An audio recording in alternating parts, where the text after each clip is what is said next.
처음 인용을 작년 한 5월에 제가 책을 내면서 제가 그 전두환의 성전이자 역사 에세이인 책을 냈는데 그 책을 쓸 때 경제에 대한 포션이 많았었는데 제가 경제 부분에서 잘 몰랐던 부분은 그때 소장님이 내셨던 좋은 불평 등 책을 보면서 많이 채운 부분이 있었고 그렇게 해서 그 책을 보면서 인연을 경제에 대해서 많이 여쭤봤거든요. 한국 근현대사를 관통하는 경제 상황에 대해서.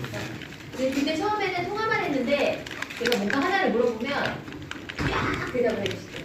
아마 여기 계신 분들은 아실 거예요. 뭔가 궁금한 게 있어서 물어봤을 때 소장님이 반응을 해주셨어요. 우와 너무 좋다 하면서 제가 필요했던 내용을 덜컥 받아맞았던 그렇게 인연을 맺고 그 다음에 제가 책을 낸 다음에 전두환 책을 내고 이제 신성명학파에 가입을 해서 같이 활동을 하면서 그렇게 인연을 맺었어요. 저는 그렇고요. 이제 최병천 오늘의 주인공이신 최병천 소장님의 자기소개를 간략하게 물론 모든 분들이 알고 계실 거라 생각하지만 그래도 혹시 모르시는 분들을 위해서 간략하게 소개를 드리도록 하겠습니다. 네, 안녕하세요. 최병천이라고 합니다. 저는 요즘은 약간 여기저기 종편 같은 데 최대한 많이 나가려고 하고 있고요. 그래서 채널A 월요일 화요일부터는 채널A 돌직구쇼라는 거에서 이재명 대표 비판하는 거를 같이 보수 쪽 패널과 같이 가세해가지고 하고 있고요. 그리고 이제 책 같은 거는 지금 이제 여기 두 권의 책이 있는데요. 지난 7년 동안 뭐 했냐 그러면 두 권의 책을 쓴 것 같아요. 진보 경제학을 좀 다시 되돌아보는 좋은 불평등이라는 책과 그다음에 이제 이기는 정치학이라는 책을 이제 진보정 이제 민주당 쪽의 정치학을 되돌아보는 책을 썼는데요. 그래서 어떤 이제 민주당 또는 진보에 관한 정책적, 정치적 업데이트, 업그레이드 이런 거에 관심이 많은 사람입니다. 반갑습니다. 그럼 이제 오늘의 책인 이기는 정치학에 대한 책에 대한 얘기를 좀 해볼게요. 책에 대한 얘기도 있고 이제 지금 전체적인 정치에 대한 얘기도 몇 가지 여쭤보도록 하겠습니다. 저는 이 책을 읽으면서 어떤 생각이 들었냐면요. 대선이 끝난 다음에 민주당 쪽에서 백서를 발간을 안 했다고 하잖아요. 그래서 그 왜 어떤 정치평론가들은 그래서 지금 펼쳐지는 것들이 대선이 끝난 다음에 평가를 제대로 하고 대세기를 하지 않았기 때문에 마치 지금도 대선의 그 연장선상인 것 같은 현상들이 있다고 얘기를 많이 하잖아요. 윤석열, 이재명 간의 갈등도 약간 대선의 연장선상 같은 것도 있지만 민주당 내부에서도 대선 패인을 어디다가 둘 것이냐를 갖고 친명, 친문으로 갈리는 이제 이런 것들, 공천으로 더 과격하게 나오는 것들이 백서를 발간하지 않았기 때문이다라는 그런 평가도 많잖아요.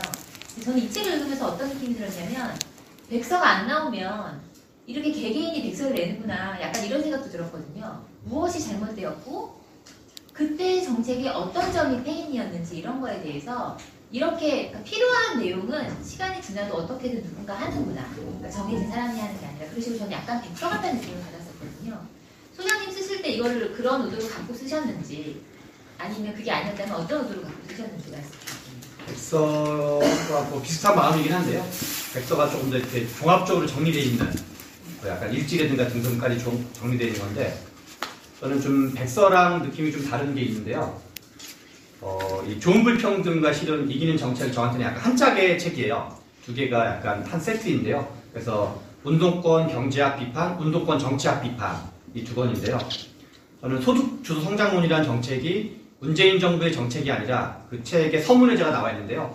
문재인 정부의 소득주도 성장 정책과 문재인 정부는 20년짜리 진보 정책을 실천했던 20년짜리 진보 정부였다. 이 표현이 그래서 길게는 이제 60년대에 있었던 좀 연배되시는 분들은 아실 텐데 민족경제론이라 불렸던 내용이 있어요. 그래서 그것을 60년대 이후에 한국의 어떤 진보 주류 경제 담론을 실현해 봤던 거여서 근데 실험해 봤으니까 뭔가 이제 어떤 공과가 나오기 때문에 이거를 잘 평가하는 것 자체가 어떤 한국 진보운동사에 대한 중요한 평가의 어떤 계기가 되겠다. 그래서 뭐랄까 이제 5년짜리 백서 성격보다는 오히려 한 50년짜리 백서, 짧게는 한 20년 그런 마음으로 이제 그러니까 약간 좀 더 이제 약간 개고생을 하더라도 요 어떤 평가의 근거나 논쟁점을 남기는 게 되게 중요하다라는 이렇게 좀 약간 멋있게 표현하면 약간 소명감이 있었다 그럴까요? 그런 게 약간 있었습니다. 그러니까 단순히 지난 대선에 대한 백서가 아니라 진보 진영이 이때까지 쌓아왔던 이론과 그리고 이제 그거를 총체적으로 실천했다고 볼 수 있었던 문재인 정부에 대한 그런 백서, 그렇죠. 총체적으로 몇십 년 동안 쌓여온 것에 대한 백서라는 말씀이시죠. 네. 이 책을 한마디로 요약하면 진보 중도가 연합해야 이길 수 있다. 저는 이렇게 읽었거든요. 그런 그 진보 중도가 연합해야 이길 수 있다고 보시는 이유가 무엇인지도 설명을 해주시고 이거 여기에 대해서 진보와 중도가 연합해서 이겼던 몇 가지 사례를 들어서 말씀해 주시면 감사하겠습니다. 제가 이제 뭐 워딩 만드는 거 이런 거 되게 좋아하는데요. 지금도 이제 틈틈이 그런 거를 열심히 하려고 하는데요. 지금 민주당이 유행하는 말 중에 하나가 수박이라는 표현이에요. 저는 이제 책에서는 국민들이 여름에 가장 좋아하는 과일 중에 하나가 수박이라는 표현을 썼었는데요. 수박이 이제 겉은 파랗고 속은 빨간 거를 수박이라고 표현했는데 겉도 파랗고 속도 파란 거가 대표적인 과일이 저는 멜론이 있다고 표현을 해서 이제 그 저의 입장을 한마디로 말하면 멜론 수박 연합노선 또는 멜론 수박 연합당을 해야지만인데요. 기본 문제의식은 유권자를 그냥 100으로 놓고 봤을 때 민주당 및 진보가 다 합쳐도 50을 못 넘는다. 그러니까 50%를 넘으면 그냥 진보만 해도 되는데 여러 가지 우리가 역사적이라든가 정책적이라든가 사례들 등등 보면 50%를 못 넘기 때문에 선거는 51% 연합을 만들어야지 이기는 건데 진보든 보수든 간에 51% 연합을 만들려면 독자적으로 50%를 못 넘는 거니까 무조건 51%를 채우기 위한 중도와의 연합. 그래서 이제 그거에 뭐 사례들이 책이 많이 있죠. 뭐 가장 대표적인 사례는 DJP 연합 사례 같은 게 있는데 최근으로 보면 가장 최근 사례는 제 생각에는 촛불 연합의 해체 그 자체가 하나의 사례인 것 같아요. 그래서 그 정도로 얘기할 수 있을 것 같습니다. 그러면 이번에는 이제 지금 정치 얘기로 넘어가 볼게요. 현재 선거 판세를 어떻게 보고 계시는지. 우리 이제 유시민 작가님이 영광스럽게도 어제 민들레라는 매체에 그 약간 이제 저의 이름은 거명하지 않고 뭐 저를 아는 사람은 다 이제 저를 푹 집어가지고 이제 저를 비판해줬어요. 그래서 매우 영광스럽게 생각하고 조만간에 좀 이제 정성 있게 그 이제 좀 센 톤으로 반론을 쓰려고 생각하고 있는데요. 그래서 이제 제가 보는 판은 이제 뭐 자세히 설명하는 게 있는데 일단 짧게 먼저 얘기하면 필요하시면 나중에 뭐 자세히 설명할 텐데 민주당이 엄청나게 선방하면 125석 그리고 그냥 그 일반적인 예상으로 치면 115석에서 120석 정도를 저는 개인적으로 예상하고 있고요. 민주당 비례 포함해서요. 비례 포함해서 한 115석에서 120석 예상하고 있고 그 다음에 이제 국민의힘은 한 160석에서 한 170석 사이 정도로 저는 예상을 하고 있습니다. 그리고 이제 뭐 근거를 물어보면 나름 이제 얘기를 대충은 할 수 있습니다. 제가 얼마 전에 그 박성민 씨라는 그 정치평론가 아시죠? 김현정 거기 일타 박성민이라고 해갖고 나오더라고요. 일타라는 말을 쓰더라고요. 요즘 정치평론가들한테. 그분이 했던 말씀이 되게 인상적이었던 게 지금의 여권과 야권은 이 리더들의 특징이 과거에 우리가 봤던 리더들, 뭐 김대중, 김영삼 이런 사람하고 좀 다르게 그 당을 자기 당으로 만드는 거에만 거의 올인하고 있다고 이렇게 말씀하셨어요. 저는 되게 정확한 거라고 생각하거든요. 그러니까 윤 대통령도 그렇고 이재명 대표도 그렇고 선거 자체에 이런 게 관심이 있는 게 아니라 당 자체를 자기가 장악하느냐 마느냐에 관심이 있다는 거예요. 일차적으로. 근데 너무 닮아있다는 거예요. 그 당이. 그래서 승패는 결국에 더 덜 못한다. 그러니까 더 너무 눈에 띄게 잘못한 당이 더 지게 될 거라는 거죠. 그래서 이게 지금 이런 식으로 아마 정리하실 거라고 생각하는데 이 각 당의 리더가 양당의 리더가 당의 선다고사가 아니라 자기의 사당으로 만들기 위해서 올인하는 이 현상이 왜 일어났다고 보시는지 이게 시대 정신과 관련이 있는 건지 아니면 개인의 인성과 관련이 있는 건지. 그 민주당의 공천이 저는 이제 하나의 미스테리한 거라고 생각을 해요. 민주당이 이제 임종석 전 비서실장에서 임혁백 공천관리위원회 위원장이 이 전 정부 책임론을 제기한 날짜가 2월 5일 날이에요. 설날이 2월 10날이었었는데요. 2월 5일 날부터 지금까지 계속 민주당은 플러스되고 기분 좋은 뉴스가 한 번도 없었어요. 그러니까 거의 뭐 한 달 내내 지금 이제 어떤 안 좋은 뉴스만 계속 나오고 있는 거죠. 그런데 그리고 이제 우리 김영주 의원이 탈당하고 뭐 박용진 불이익받고 임종석 컷오프하고 뭐 등등등 해가지고 뭐 비명행사, 찐명행제 그 말을 제가 처음으로 만들었습니다. 참고로 비명행사, 뭐 찐명행제 이런 거 등등이 해서 했는데 그거에 대한 해석이 되게 이제 여의도 뭐 기자들 사이에 분분한데 그 중에 하나는 뭐 대권 때문에 그렇게 했다, 당권 때문에 그렇게 했다는 말이 있는데 이게 앞뒤가 좀 안 맞는 게 정치를 좀 국회에서 있어 본 사람은 총선을 폭망하고 당권을 잡거나 총선을 폭망하고 대권을 잡는 건 없거든요. 그러니까 당권, 대권 욕심이 있는 건 다 이해가 되는데 총선을 폭망하지 않다고 생각하거나 그러니까 총선을 폭망하지 않을 거라고 본 거로 해석을 해야 돼요. 그 얘기는 뭐냐면 뭔가 감이 많이 엄청나게 떨어진다. 그러니까 그래서 이제 그냥 제가 그걸 좀 간명하게 표현하면 이재명 대표는 왜 이런 그러니까 비명을 작살내고 본인도 작살내고 있는 거거든요. 제가 보기에는 저의 결론은 초보이기 때문에 그렇다는 게 제 결론이에요. 그래서 지난 대선이 정치를 한 번도 안 해봤던 윤석열 씨와 그 다음에 이제 국회의원을 한 번도 안 했던 이재명 씨 두 명이 이제 비호감 대선을 했는데 그래서 지난 1년, 2년 약간 안 되는 기간 동안 윤석열 대통령은 그러니까 대통령 지지율이 국민의힘 정당 지지율보다 낮았던 사람이에요. 그러니까 국민의힘 지지자들이 보기에도 좀 약간 쪽팔렸던 거죠. 이 지지하기가. 그래서 2년 약간 안 되는 기간 동안 보수 유권자들을 괴롭혔다라면 윤석열 대통령이 지금은 한 달 반 되는 기간에 압축적으로 민주당 지지자를 이재명 대표가 초토화시키고 있다. 그래서 근데 두 가지 공통점은 이재명 대표는 국회의원 된 지가 아직 2년이 안 됐어요. 초선 의원. 그래서 아마 지금 국회의원 중에 정치 경력이 가장 짧은 국회의원일 것 같아요. 우리 지금 300명 국회의원 통틀어서. 그래서 이분이 제일 많이 했던 건 뭐냐면 성남시장을 2번 했었고 그다음에 경기도지사를 한 번 했는데 그때는 뭐를 했냐면 자기한테 약간 개기는 공무원들을 다 한 집으로 보냈다는 거예요. 그리고 도의원들도 막 괴롭히고 그래서 국회의원을 경기도의원 약간 쥐잡듯이 잡는다 그럴까요? 그래서 중앙정치에 대한 이해가 이렇게 그냥 집합의원 정도로 지금 국회의원들을 보고 있는 것 같아요. 그래서 정치 초보에게 제1야당 대표를 맡겨서 발생하고 있는 문제점이라고 저는 이제 약간 잠정적으로 이렇게 입장을 생각했습니다. 네. 그래서 이렇게 아무튼 좀 괜찮을까요? 근데 제가 이제 우리 대표님도 이미 다 알고 계세요. 제가 여러 가지로 이제 알고 계실 거기 때문에. 네. 옆에 있는 제가 다 떨리네요. 네. 그러니까 양당 다 정치 신입이었다는데 그 대가를 치르고 있는 거지 양쪽 다.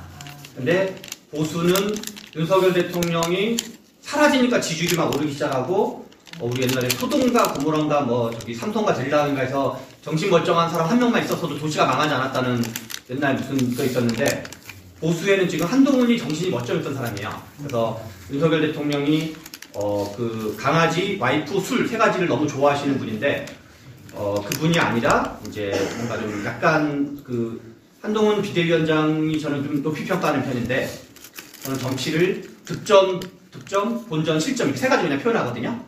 근데 곰곰이 한번 생각해 보시면 한동훈을 싫어하시는 분들 포함해서 한동훈이 실점한 게 별로 없어요.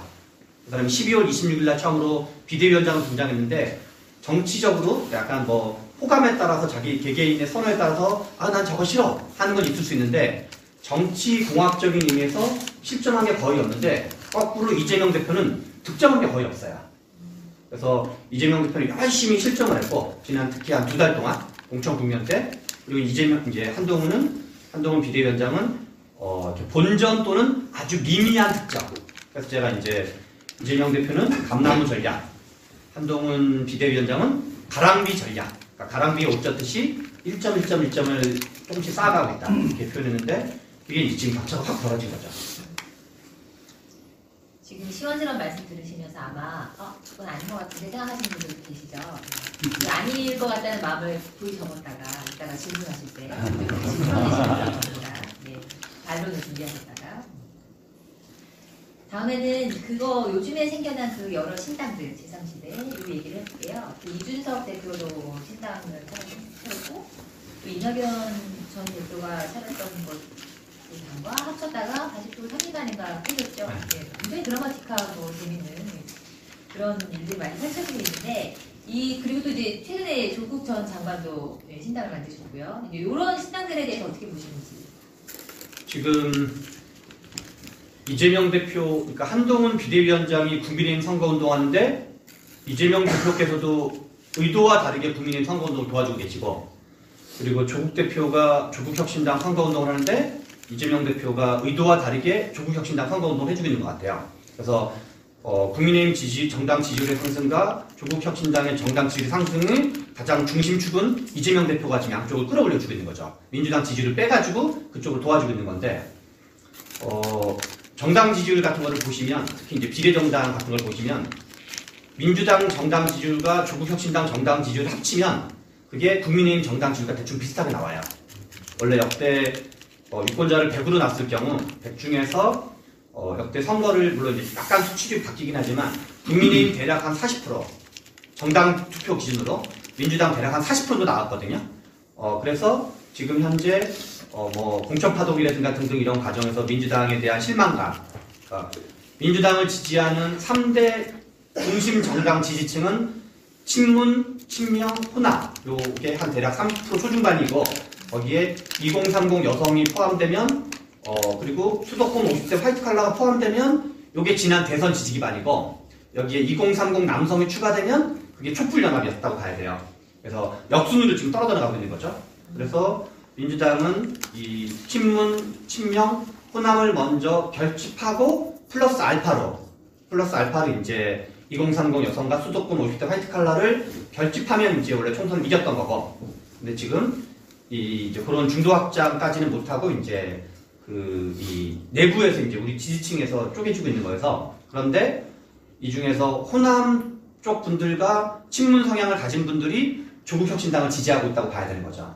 그리고 이분들이 뭐랑 또 비슷하냐면, 역사적으로는 저는 이제 민주노동당 진보신당 출신인데, 지역구 투표는 민주당을 찍고 정당 투표는 진보정당을 찍었던 사람들, 그 득표가 대략 적게는 8% 많으면 13% 정도가 비교적 안정적으로 나왔었어요. 역대 선거를 쭉 보면.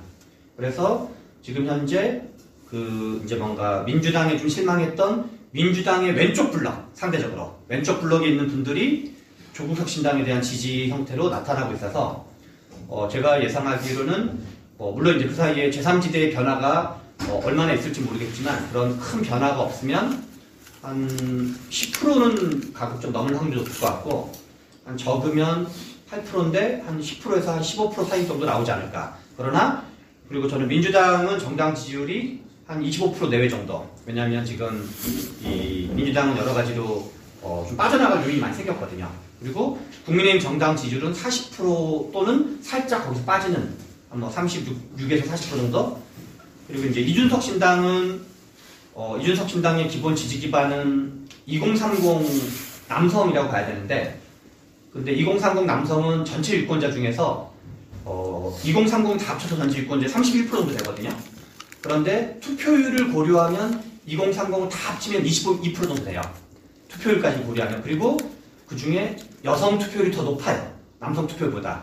그러면 2030 여성을 빼면 2030 남성만 치면 전체 유권자 비중이 한 10% 되는데, 거기를 나머지 정당도 가져가니까 이준석 대표가 그러니까 저는 뭐 갈라치기도 정치에 쓸 수 있는 것 중에 하나로 생각하는 사람인데, 갈라치기 그 자체를 비판할 생각은 없는데, 2030 남성의 표를 50%를 먹어도 정당 지지율이 5 내지 6% 정도밖에 안 나와요. 그래서 이준석 대표가 우리가 5 내지 6% 먹으면 정치적으로 성공했다고 말하기가 약간 갸우뚱해지거든요. 물론 이제 그것도 의석을 한 3석 정도는 배출할 수 있긴 한데, 그래서 뭔가 이제 국민의힘이라는 큰 정당에서는 2030 남성 지지 기반을 가진 표를 가지고 이렇게 약간 플러스 알파를 하면 정치적 지분이 있었지만, 지금 별도로 떨어져 나왔기 때문에 지금은 이준석 대표는 한 5 내지 8% 이상을 넘을 수 없는, 그리고 본인이 그거를 아까 이제 장벽을 바리케이트를 쳐놓은 거죠.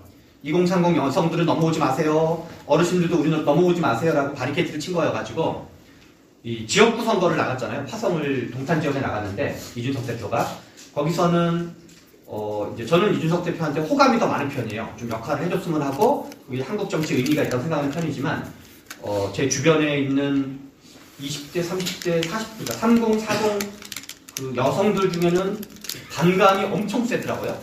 우리 애견마도 지금 제가 여의도 재건축 조합이라고 유튜브 출연하는데 그딴 데 왜 가냐고 막 이제 어지간한 건 다 봐주는 편인데도, 그래서 이준석 대표가 지역구에서 당선되려면, 동탄에는 나이가 젊은 사람이 평균 연령 34세인데 특히 이제 3040에 어떤 젊은 엄마들의 그 이준석 대표에 대한 안티, 어떤 그 거부감, 그거를 저는 정책으로 뚫기는 어렵다고 봐요. 정책만으로 뚫을 수 있는 게 아닌데, 하버드 경력 또는 교육 정책만으로 뚫기는 어렵고, 그거보다는 좀 더 뭔가 이렇게 감성적인 접근을 포함해서 하지 않으면 이번에 생각한 것보다 득표가 안 나올 가능성도 있다. 그래서 이준석 대표가 저는 패배를 통한 좋은 학습의 계기가 될 가능성이 있다.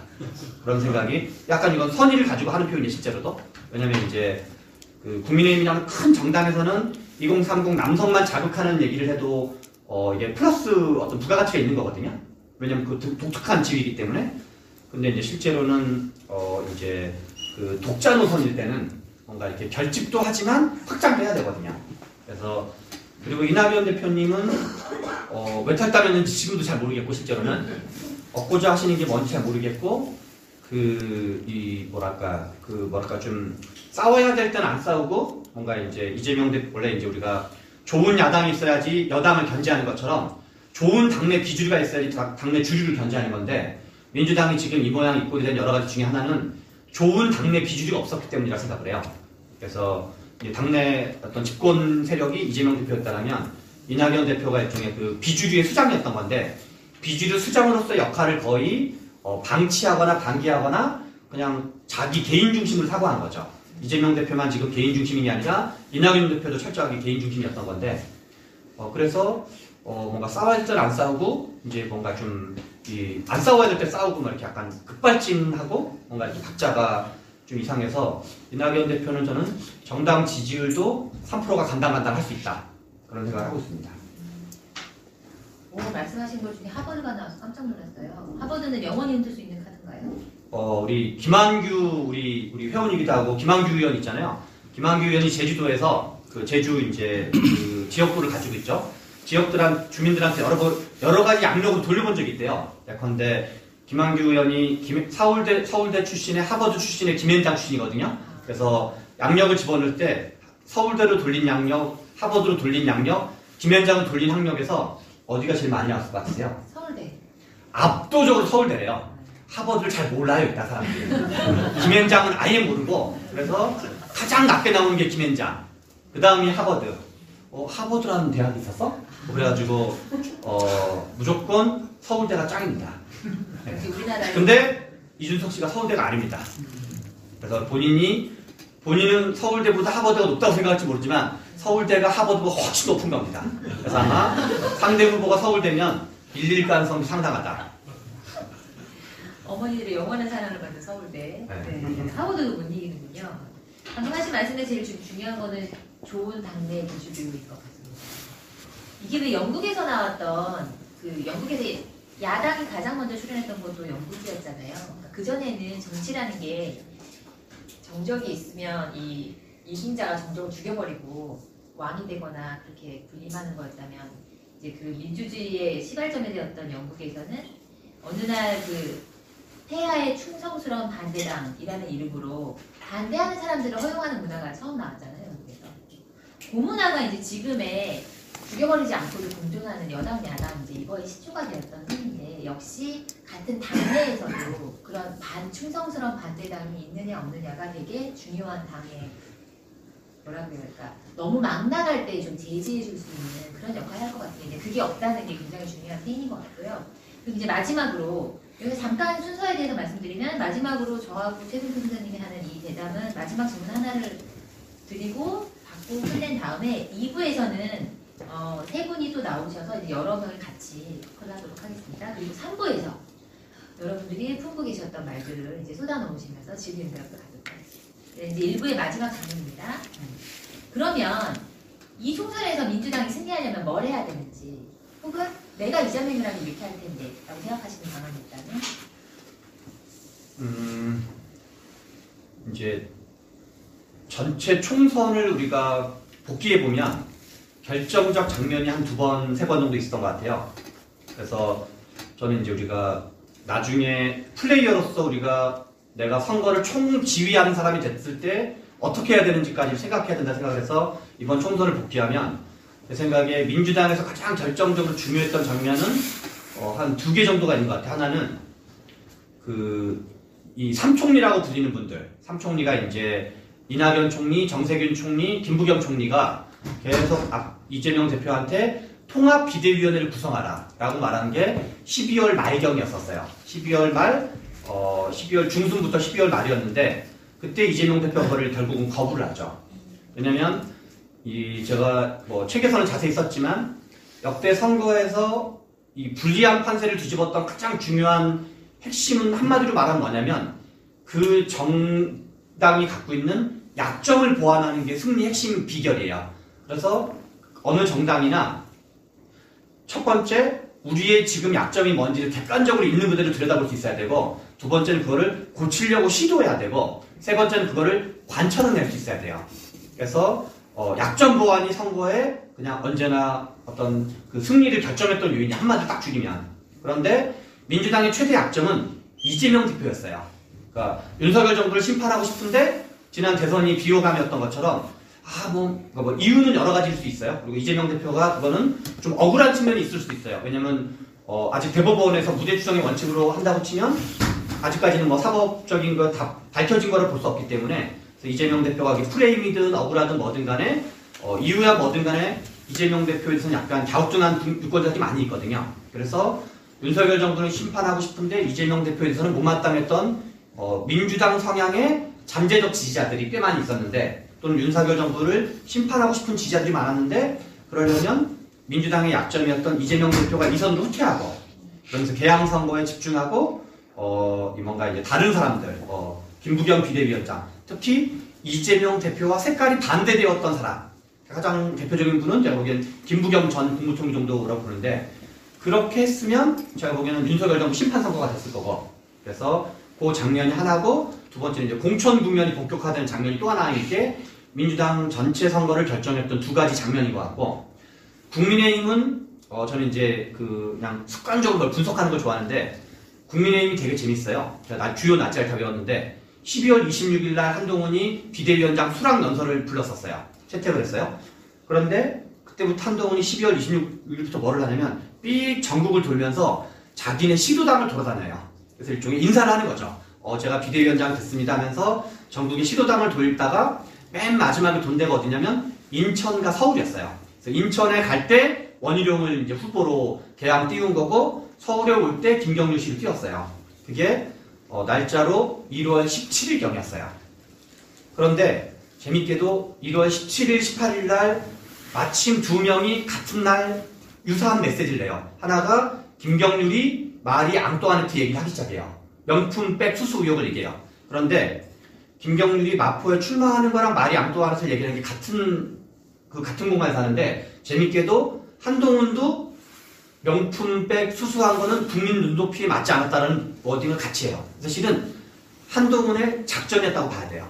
김경률이 센 얘기는 네가 하고 수위를 톤 다운한 건 내가 할게 라고 한동훈이 김경률한테 시킨 걸로 봐야 돼요.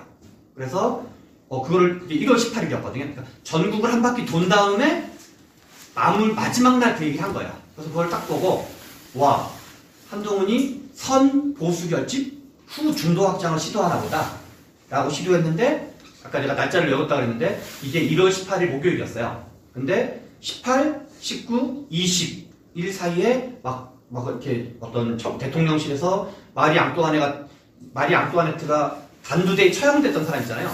그럼 김건희가 기분이 좋겠어요? 안 좋겠어요? 내가 모가지가 날아갈 정도의 그러면 당연히 이건 이제 옳다 그르다 떠나서 감성적으로 저항할 수 있는 이슈거든요. 그 표현도 실제로 중요한 거기 때문에.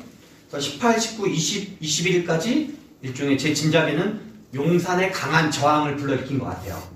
근데 1월 21일 날이 일요일 저녁이었거든요. 그때 무슨 뉴스가 나왔냐면 윤석열이 한동훈에 대한 인간적 지지를 처리한다는 뉴스가 채널A 단독을 받고 표현도 재밌어요. 인간적 지지를 처리한대요. 정치 뉴스인데 정치부 기자 뉴스인데 인간적 지지를 처리한다는 뉴스가 나오고 저녁에 사퇴 요구를 거절했다는 표현이 나와요. 그리고 다음날 1월 22일 날 한동훈이 비대위원회 출근해서 용산의 사퇴 요구를 거절했습니다. 본인이 그걸 공식으로 확인해줘요. 그러면서 이제 1월 22일 날 화요일 날은 서천시장에서 90도 폴도 인사 어깨 툭툭 이런 거 하는데 그걸 보면서 지금 또 보면 그걸 이제 우리 언론에서는 윤한 갈등이라고 표현하는데 저는 한동훈이 의도했다고 봐요. 그러니까 일종의 한동훈의 중도 확장 첫 번째 시도가 명품백 수수였던 거고, 근데 그게 김경률의 어떤 워딩이 너무 세기 때문에, 특히는 이제 감성을 건드리는 워딩 때문에 일종의 한번 중도 확장 1을, 그러니까 국민의힘의 최대 약점은 윤석열과 김건희였거든요. 민주당의 최대 약점은 이재명이었던 것처럼. 그래서 중도 확장 플랜 A를 가동하는데 거기서 좌초되고, 그러면서 중도 확장 플랜 B를 가동해서 이제 이러저러 상황적 요인을 활용해서, 그래서 유난 갈등 이후에 그 전까지는 전국을 돌 때는 여론조사 추이를 보면 보수 지지층이 올라가는 거였었어요. 그래서 뭔가 이제 윤석열 때는 쪽팔려가지고 지지하지 않던 국민의힘 지지자들이 뭔가 쪽팔리지 않은 리더가 등장하니까 지지율이 좀 올라가다가 유난 갈등을 지켜보다가 중도 지지율이 올라가기 시작을 해요. 그래서 국민의힘의 가장 결정적 장면은 제가 생각하기에는 유난 갈등 요거 시점이, 그래서 그 이후로 이제 거기는 계속 뭔가 이러저런 뭔가 이렇게 제 표현인데, 지금 국민의힘은 다죽을 두고 있다라면 민주당은 알까기를 하고 있다고 표현하는데, 계속 뭔가 상대방 까내기 지금 열심히 하고 있는 거거든요. 임종석 까내고 박용진 까내고 뭐 이렇게 하는데, 거기는 낙동강 벨트 공략하고 한강 벨트 공략하고 무슨 반도체 벨트 공략하고 박진을 빼가지고 서대문에 데리고 오고 박민식을 영등포에서 빼서 저기 강서에 하고 이런 식으로 그냥 계속 경쟁력 조사하고 있다는 걸 의미해요, 그거는. 근데 민주당은 제가 보기엔 뭔가 경쟁력 조사에서 배치한 것 같은 느낌이 한 명도 없고, 약간 이제 우리 공영훈 사장 있잖아요. 현대차 사장을 반도체 벨트에다가 배치해놨거든요. 그래서 자동차 사장을 왜 반도체 벨트에 공략했을까? 도저히 이해할 수 없는 그런 거 투성이어서 민주당은 제가 보기에 컨트롤 타워가 아예 존재하지 않는 것 같아요. 그래서 그냥 계속 누구 몰아낼 것만 계속 회의하고 있는 것 같고, 그래서 이 엉망진창 리더십 완전히 그런 거에서 이제 우리 아무튼 너무 길게 죄송합니다. 결론이 우리 정치는 굉장히 인간적인 것 같군요, 그죠? 인간적 지지를 철회하고 알까지 하고. 그러면 이제 1부는 이것으로 책에 대한 내용과 지금 정치 상황, 선거 판세 이런 거에 대해 얘기를 들어봤고요. 이제 2부에서는 좀 정치 현장에 계신 분들의 목소리를 조금 더 담아서 조금 더 다양한 내용을 얘기해보도록 하겠습니다. 세 분 나와주세요. 자리 배치를 이걸 좀 좁게 어떻게 해서 네, 바꿔야죠. 불편하더라도 제가 오히려 좀 약간 이쪽에 있고 끝에 어디 있고. 네. 아니 제가 이쪽에 앉을게요. 이렇게 앞에서 좀 앉으시고. 아니 그 조져주세요. 가운데.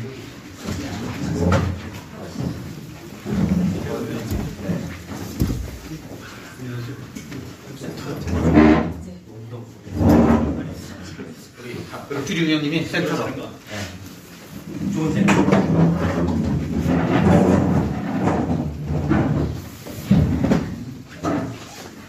이쪽 조금만 드릴게요. 정황 작가님. 아니요, 전혀 안 이상합니다. 그럼 먼저 봐봐요. 연남. 딱 이렇게 뭐가 이렇게 나이지 마. 그럼 먼저 인터뷰 현직 기자이신 분의 의견을 먼저 듣도록 하겠습니다. 처음에 한겨레 신문의 정치부 선임 기자이신 성한영 기자님께 여쭤볼게요. 일단 책 내용을 어떻게 보셨는지를 말씀해 주시고, 그 다음에 총선 상황에 대한 이제 의견을 간략하게 말씀해 주시면 좋겠습니다. 글쎄요, 뭐 굉장히 잘 읽히는 책이죠. 굉장히 재미있고요. 이 중간에 있는 그 데이터가 풍부하기 때문에 여기에 대해서는 거의 뭐 문박할 여지가 별로 없다고 봅니다. 마지막 결론 부분에 대해서는 조금 이게 현실적으로 민주당에서 지금 최병천 소장님 의견하고 좀 반대로 하고 있는 걸 보면 별로 이 민주당 안에 지금 이재명 대표하고 당 지도부에서는 최병천 소장님 책을 보고 일부러 꼼꼼하는 것 같지는 않고 조금 전혀 다른 생각을 좀 하고 있는 것 같다 이런 생각입니다. 하여튼 저는 그냥 제 얘기를 좀 하고 말할게요. 이게 아까 이제 최병천 소장님이 BJP 얘기를 하셨는데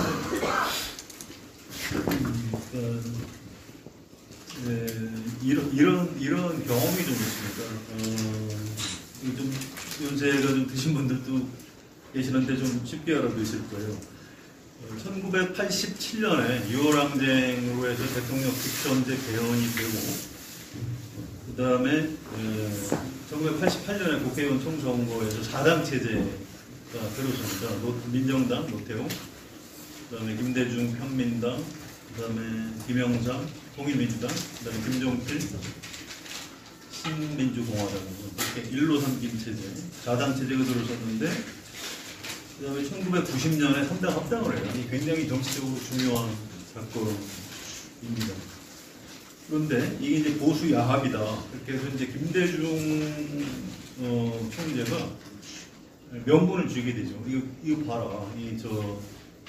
이 지역적으로도 명남 이쪽하고 또 이념적으로도 보수 이쪽이 다 손을 잡고 야합을 했다. 그래서 92년 대선에서 이길 수 있다고 생각을 합니다. 그런데 그때 지금하고 달라서 그때는 제야가 꽤 굉장히 강했어요. 학생운동권도 강했고 노동운동하는 분들도 두꺼웠고 또 제야라는 게 좀 실체가 있었습니다. 나중에 그 87년에 6월 항쟁을 이끌었던 국민운동 본부 뭐 이런 그 명망가들이 많이 계셨고, 그래서 92년 대선을 앞두고 김대중 총재가 전국연합이라는 단체하고 정책연합을 합니다. 그래서 명분을 쥐죠. 그래서 저런 그 보수 수구 기득권 세력을 대선에서 이길 수 있다 했는데 굉장히 많은 표차로 졌어요. 1992년 대통령 선거에서 김영삼 200만 표 차이로 되셨습니다. 김영삼 대통령이 되고 김대중 총재는 정계를 은퇴를 합니다. 그 다음에 이제 벌어지는 장면인데, 제가 이제 그 당을 이제 출입했을 때 1995년에 김대중 총재가 이제 정계 복귀를 하고요. 1997년에 새정치 국민회의를 만들어서 총선을 치렀는데 79석인가로 해서 굉장히 부진한 성적을 거둡니다. 그런데 1996년 총선에서 굉장히 중요한 현상이 자민련, 김종필, 3당 합당을 했던 김종필 씨가 다시 탈당을 해서 자민련을 만들었는데 무려 50석을 해요. 충청도를 다. 95년 지방선거에서도 충청도에서 자민련이 대전, 충남, 충북, 강원도까지 다 먹어버립니다. 그 다음에 96년 총선에서 무려 50석을 해요. 그걸 보고 이제 김대중 총재가 BJP를 해야 되겠구나 이렇게 생각을 합니다. 이게 이제 지역연합 측면도 있고요. 또 하나는 이게 사실은 이념연합, 연합이라기보다도요, 연정 뭐 비슷한 이런 개념이죠. 그러니까 이 한국 사회에서 이른바 선명한 그 김대중 노선, 전 이제 그 당시에는 뭐 개혁이라는 말을 많이 썼어요. 개혁 노선, 호남을 기반으로 한 개혁 노선만으로는 한계가 있다 이렇게 생각을 해서 유신 본당을 자처하는 김종필 씨하고 손을 잡고 연대를 하게 됩니다. 그래서 지역적으로는 호남하고 충청 연합이 이루어지는 거고요. 그다음에 이념적으로도 현역 정치인 중에 가장 좀 선명한 개혁 성향을 가지고 있던 김대중이라는 정치인하고 유신 본당을 자처하는 김종필하고 손을 잡게 됩니다. 그때 제가 한겨레 신문에 그때 이제 기자를 하면서 인터뷰를 했어요. 김대중 대통령하고. 근데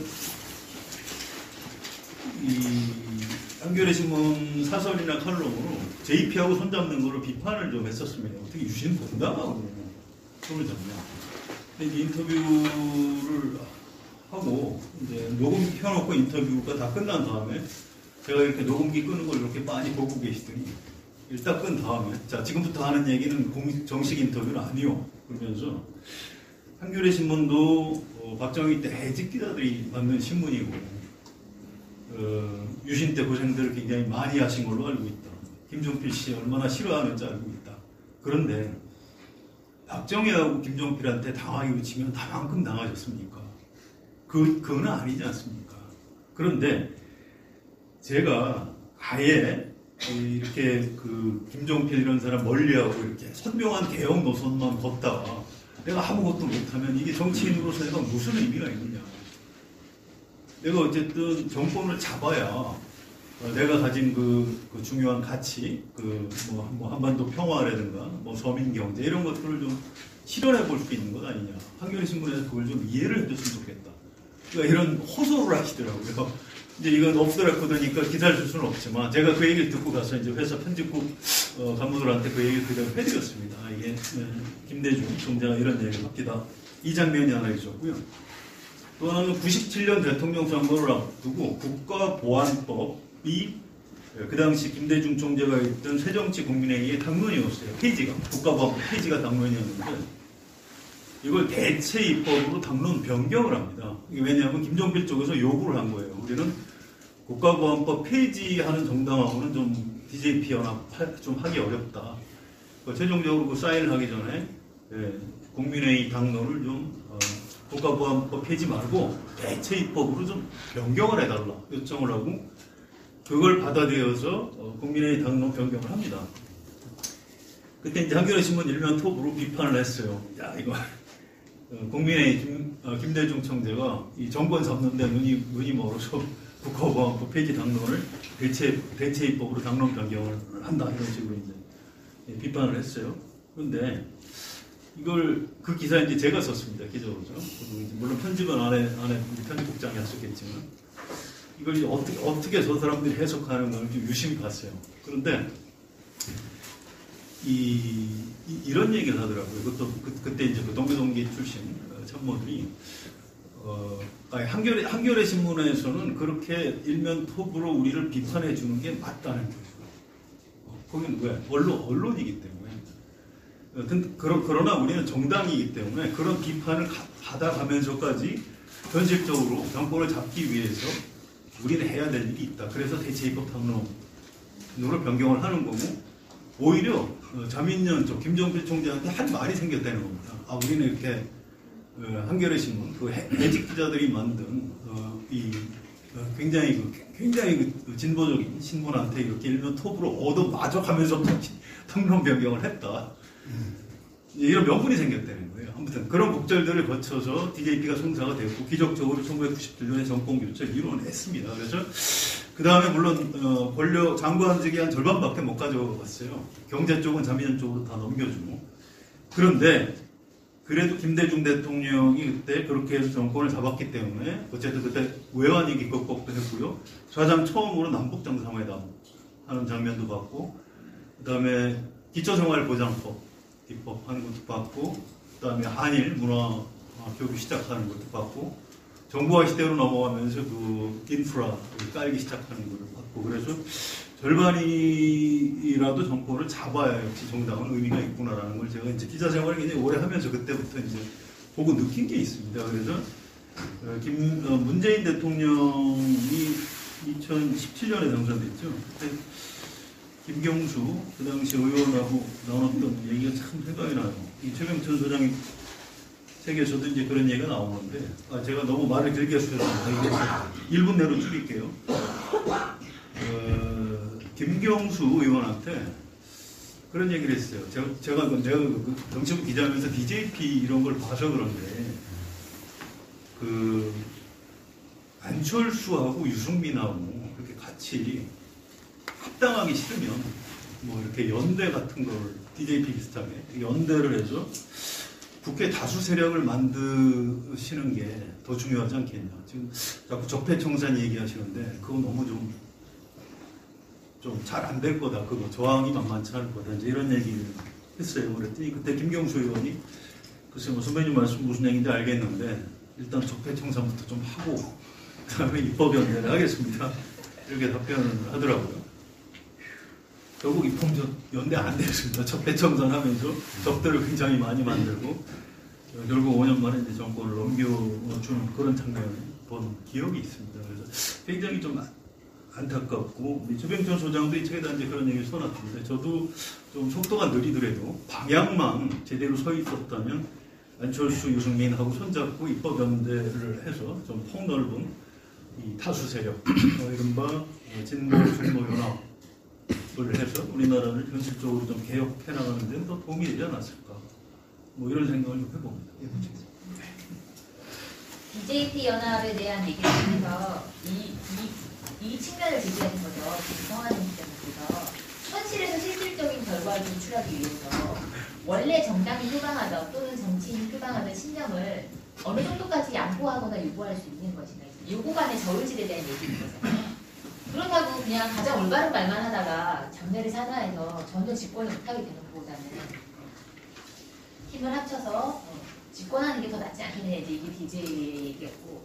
근데 이 말씀을 하신 게 이 책이 갖고 있는 성격의 핵심을 하나 짚어주는 거라고. 이게 저도 이 이기는 정치학을 읽으면서 뭘 느꼈냐면 약간 마키아벨리 군주론이나 막스 베버가 쓴 소명으로서의 정치를 보면 그런 얘기가 나오잖아요. 정치인은 가장 올바른 말을 하기 대회에 나가는 사람이 아니라 현실에서 어떻게든 변화를 추동해야 되고 이 현실에서 변화를 추동하기 위해서는 집권을 해야 된다. 권력을 가져야 된다는 거예요. 그래서 이게 이기는 정치학에서도 저는 그 약간 소명으로서의 정치에서 했던 얘기와 되게 비슷한 얘기를 받았거든요. 명분, 윤리 이거보다는 진짜 현실을 바꾸는 그 길을 위해서 우리가 무엇을 해야 될까요?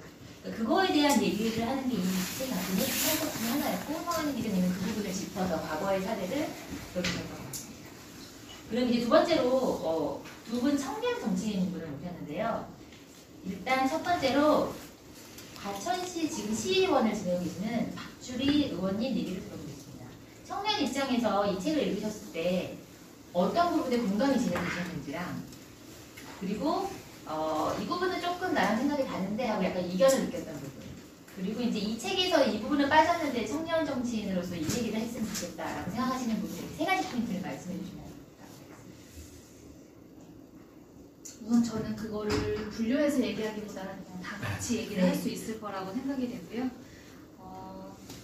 청년의 입장에서 그러니까 좀 청년 정치의 좀 내용을 코스를 좁혀서 얘기를 해보고 싶은데 저는 사실 제가 정치를 하기 전에 유권자였을 때 정치의 세대 교체가 되게 중요하다, 필요하다라고 믿는 사람이었거든요.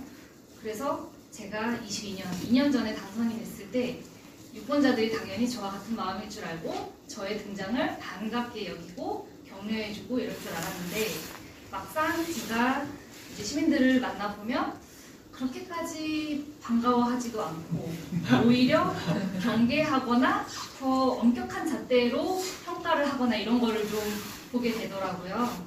그래서 이 책을 보고 다시 한번 느꼈는데 시민들은 굳이 그냥 더 잘할 놈이 필요한 거지 굳이 그게 청년이고 아니고는 필요하지 않은 건가 보다라는 생각을 했는데 그럼 그 청년 정치가 세대교체 당론인 시민들한테 동의를 얻으려면 결국 이 청년 정치인들이 이 시선을 견뎌내면서 어떤 의제 발굴 능력이라든지 아니면 의제 해결 능력을 시민들이 체감할 수 있는 수준으로 입증을 해내야 이것이 당론으로 먹혀 들어가는 것이 아닌가 하는 생각을 해봤는데 이번 22대 총선을 앞두고는 그런 당론이 완전히 사라진 걸로 봐서 적어도 21대 국회는 그 지점에 있어서 민주당을 비롯한 모든 정당이 실패를 한 것이 아닌가 라는 생각을 좀 해봤습니다.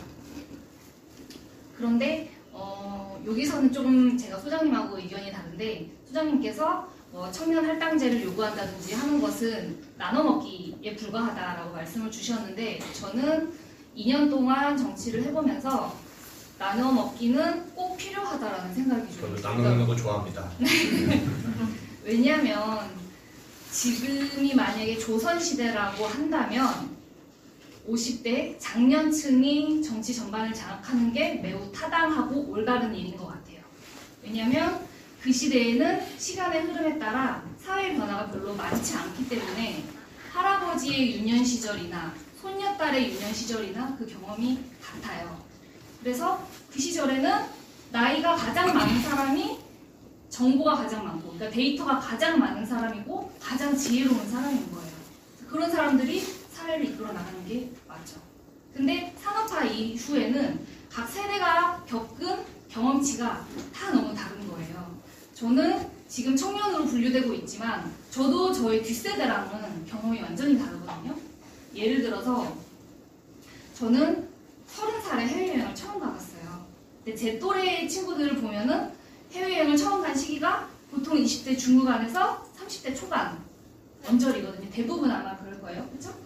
근데 요즘 태어난 애기들을 보면 어린이집을 갈 때 이미 해외여행을 가요. 3살 이내에는 비행기가 공짜거든요. 그래서 엄마들이 그 찬스를 이용하기 위해서 꼭 해외를 데리고 가요. 그러니까 이미 걸음발을 겨우 하는 시점부터 해외를 경험한 세대와 저는 완전히 다른 종족일 거다라고 생각을 하거든요. 그런 면에 있어서 지금 이 복잡다단한 세상에서 여러 가지 사회 의제를 볼 때 각 의제마다 세대들이 갖는 감수성이 다 다른데 이거를 특성 세대의 감수성만으로 보는 것은 너무 위험하고 정의롭지도 않다라는 생각을 하고 살고 있습니다. 예를 들어서 제가 경험한 사례를 하나 들어보면 지난해 말에 과천시에서는 장수 축하금 관련돼서 개정안이 올라온 적이 있었어요. 그러니까 과천시는 100살이 되면 오래 사셔서 축하드립니다 하는 축하금을 드리는데 그 장수의 기준을 90세로 낮추면서 금액은 2배로 올리는 그런 개정안이 올라온 거예요. 그래서 저는 그 개정안을 봤을 때 거의 쇼크 수준이었거든요. 어떻게 이렇게 시대 흐름에 완전히 역행하는 정책을 내놓을 수가 있냐. 지금 평균 수명이 늘어나고 있는 시점이고 그리고 베이비붐 세대가 적극적 은퇴를 하기 시작해서 노인 세대로 편입이 되고 있는데 지금 비용 추계를 하는 것과 20년 후에 비용 추계를 하는 것은 완전히 차원이 다를 것이고 더 큰 문제는 그때의 비용을 감당할 미래 세대가 없다. 어떻게 이렇게 잔인한 짓을 하냐. 이런 현금성 사업 같은 거는 한 번 만들기는 쉬워도 없애는 거는 그 정치인들 목매달아야 된다. 없앨 수가 없는 건데 이런 거 함부로 이런 식으로 유연하게 적용하는 건 너무너무 위험하다. 악용될 수도 있다라고 저는 진짜 진심으로 호소를 했는데 이거에 공감하는 사람이 아무도 없는 거예요. 과천시 의회에서는 제가 유일한 청년 정치인이고 나머지는 다 이제 50대 중후반, 60대 그때 되게 외롭다는 생각을 하면서 이런 의제에 대해서 나와 같은 감수성을 가진 사람이 단 한 명만 더 있었어도 이거를 다뤄내는 게 이렇게 무기력하게 그냥 끝나지는 않았을 텐데 하는 그런 생각을 해보면서 그때 나눠 먹기가 중요하다. 그러니까 오늘날의 시대에서는 각 세대는 세대 대변인이 정치에서 너무너무 필요한 세대가 아닌가 하는 생각을 해봅니다. 그래서 비록 의제 발굴 능력이 떨어진다 할지라도 각 사안을 다루는 감수성만큼은 서로 다 다르기 때문에 지금보다 더 많은 청년들이 들어갈 수 있게 해주는 제도적 장치가 필요한 것이 아니겠는가 하는 생각을 해봤었습니다. 이상입니다. 저는 제가 소설을 쓰는 사람으로서 너무 완벽한 스토리텔링이었죠. 방금 그런 생각이 들더라고요. 왜냐면 시작은 되게 동의로, 그러니까 이 방금 말씀하신 내용에 동의와 반대가 다 들어가 있잖아요. 되게 멋지게 마무리를 하셔가지고 제가 되게 잘 들었고요. 동일한 지점은 그거였죠. 처음에 시작할 때 내가 젊은이라서 환영받을 줄 알았는데 실제 현장에 가면 그게 아니라 무조건 더 잘하게 우리 잘하는 거구나 깨달으셨다고 했잖아요. 이게 최두정님이 쓰신 이 책에도 이게 뭐라고 나오냐, 어떤 용어로 표현되냐면 세계관 교체가 필요한 거냐. 세대 교체가 아니라 세계관의 교체다. 그러니까 물리적으로 젊은이가 필요한 것이 아니라 생각하는 게 젊은 사람이 필요한 거다. 요거니까 시작을 이제 동의하시면서 시작을 했던 것이죠. 그런데 바로 반대 의사를 설명하시면서 그 예를 현장에서 겪었던 경험으로 들려주셨어요. 90세 축하금. 이게 왜 청년들이 들어가야 하는지를 명확하게 보여주는 완벽한 예시인 것 같아요. 90세 축하금이 웬 말입니까? 그래서 굉장히 잘 정돈된 잘 들었어요. 다음으로는 제 옆에 계신 관악구의회의 구의원이신 주무열 의원님 얘기 들어보겠습니다. 역시 청년 입장에서 보셨을 때 이 이기는 정치학책을 어떻게 보셨는지랑 공감 포인트 그리고 반대 포인트 그리고 혹시 여기 빠졌다고 생각하는 포인트가 있으면 얘기해 주시면 됩니다. 네. 안녕하세요. 저는 관악구의회 재선 의원 주무열입니다. 이제 2018년도에 당선돼서 이제 6년, 7년 차 이제 하고 있는데요. 이제 아까 이제 작가님께서 말씀하셨던 이제 세계관의 교체에서부터 이야기를 좀 풀어보면 최병천 소장님과는 계속 이제 그런 얘기들을 서로 나눈 사이입니다. 우리가 이제 386, 지금 이제 586 물러나라는 얘기들을 하는데 그 구호는 너무 공허한 것 같다. 저 사람들이 물러난다고 한들 우리가 그것을 무엇으로 채울 것이냐에 대한 대안이 마련되어 있지 않으면 결국 우리는 그 사람의 자리를 나눠먹기 위한 내가 그 자리를 가기 위한 구호이지 이 세계관을 교체하기 위한 준비를 좀 해야겠다 이런 얘기를 많이 나눴었습니다. 선배 세대들만 보더라도 학생운동을 하게 되면 그 당시에는 대학에서 있는 무슨 방송반이 됐든 그림 그리는 동아리 됐든 다 기본적으로 이제 운동권들이 장악을 하고 있던 동아리 규제였고 거기에는 이제 커리큘럼이라는 게 있죠. 그럼 수명으로의 정치이고 뭐 막시즘부터 시작해서 뭐 읽는 것들 책들이 쭉 있었을 거 아니겠습니까? 근데 그게 그 세대가 했던 균질한 이제 그 시민 저항운동, 독재에 대한 이제 반독재 투쟁과 결부되어서 그 세대 전체가 균일한 세계관을 갖고 있었기 때문에 저는 그것이 여당이든 야당이든 상관없이 지금의 정치를 장악할 수 있었다고 보거든요. 그러면 이제 우리가 그 사람들을 물러나라, 그 시대의 소명이 다 했다라고 이야기를 합니다. 그래서 최장식 교수 같은 경우에는 민주화 이후의 민주주의에 대한 얘기를 하는데 민주화라고 하는 소명이 완성된 다음에 이제 민주주의 사회에서 무엇을 할 것인가에 대한 이야기가 저는 단면이 필요하다고 보거든요. 그래서 이 책에 나오는 딱 한 문장 중에 저는 박근혜 전 대통령이 했던 문장이 가장 좋았어요. 박근혜 대통령이 했던 2010년 지방선거 있기 직전에 했던 내 아버지의 꿈은 복지국가입니다라고 한 문장. 그러니까 본인이 박정희의 유산임을 강조함과 동시에 중도 확장성 메시지를 보내면서 자기 아주 강력한 리더십을 유지해준 한 문장이 생각합니다. 근데 가만 생각해 보시면 지난 몇 년간 이러한 정치적 메시지가 있었는가? 대한민국은 이제 어떻게 나아가야 합니다라고 하는 메시지가 있었는가? 저는 없다고 봅니다. 그래서 이제 이 세계관의 교체라고 하는 것은 단순히 저 세대가 물러나야 되는 게 아니라 이 다음에 대한민국이 어떤 세상이 되어야 됩니다라는 주장이 있어야 되는데 그 주장이 다 사라져버리는 시기가 되었다. 저는 이제 그런 생각을 합니다. 저는 이 책에서 이 문장이 참 좋았고 지금도 이제 민주당은 이제 총선 승리, 뭐 대선 승리, 지방선거 승리, 집권이 목표다라고 이야기하는데 저는 이제 아닌 것 같아요. 이제 김대중 대통령이나 노무현 대통령 있을 때까지만 또 문재인 대통령까지 있을 때만 해도 집권 그 자체가 많은 메시지를 갖고 있었습니다. 이게 민주주의 혹은 그 반독재를 가져오는 상징이었던 거고 평화를 가져오는 상징이었던 거고 이게 지역 간의 화합을 얘기하는 것이었고 권위주의 타파를 얘기하는 것이었고 적폐로 청산하는 것에 대해서는 뭐 여러 가지 평가가 있지만 저는 그것도 하나의 메시지였다고 생각해요. 집권이 그것이었던 거예요. 근데 지금 우리가 집권하면 무엇을 하죠? 180석을 받았더니 이제 우리가 뭘 했습니까? 저는 우리가 그런 약속이나 우리가 그런 고민이 없었다고 생각합니다. 더 정확하게 말하면 우리가 가장 간절하게 더불어민주당이 도달하고자 했던 민주화가 이미 어느 정도 목적에 도달했기 때문이다 라고 보는 거고요. 이제 민주당 일각에서는 검사 독재와 관련돼서 굉장히 강도 높게 비난한 사람이 있는데 저는 이거에 관련해서 유시민 사장의 표현이 맞다고 봅니다. 그러니까 군부 독재처럼 사람을 군합발로 짓밟고 강제로 끌고 갔던 시대가 아니지 않습니까? 법적으로 하는 그 문제고 저는 이제 윤석열 대통령 뭐 탄핵이나 뭐 이런 얘기 나오는데 저는 다 괜찮다고 봐요. 지금 김건희 뭐 처가의 뭐 주가 조작, 김건희 본인의 주가 조작과 처가의 양평 땅 문제라는 여러 문제가 있는데 대통령 끝나고 나면 다 감옥 들어가겠지 라고 하는데 저희 믿음이 있습니다.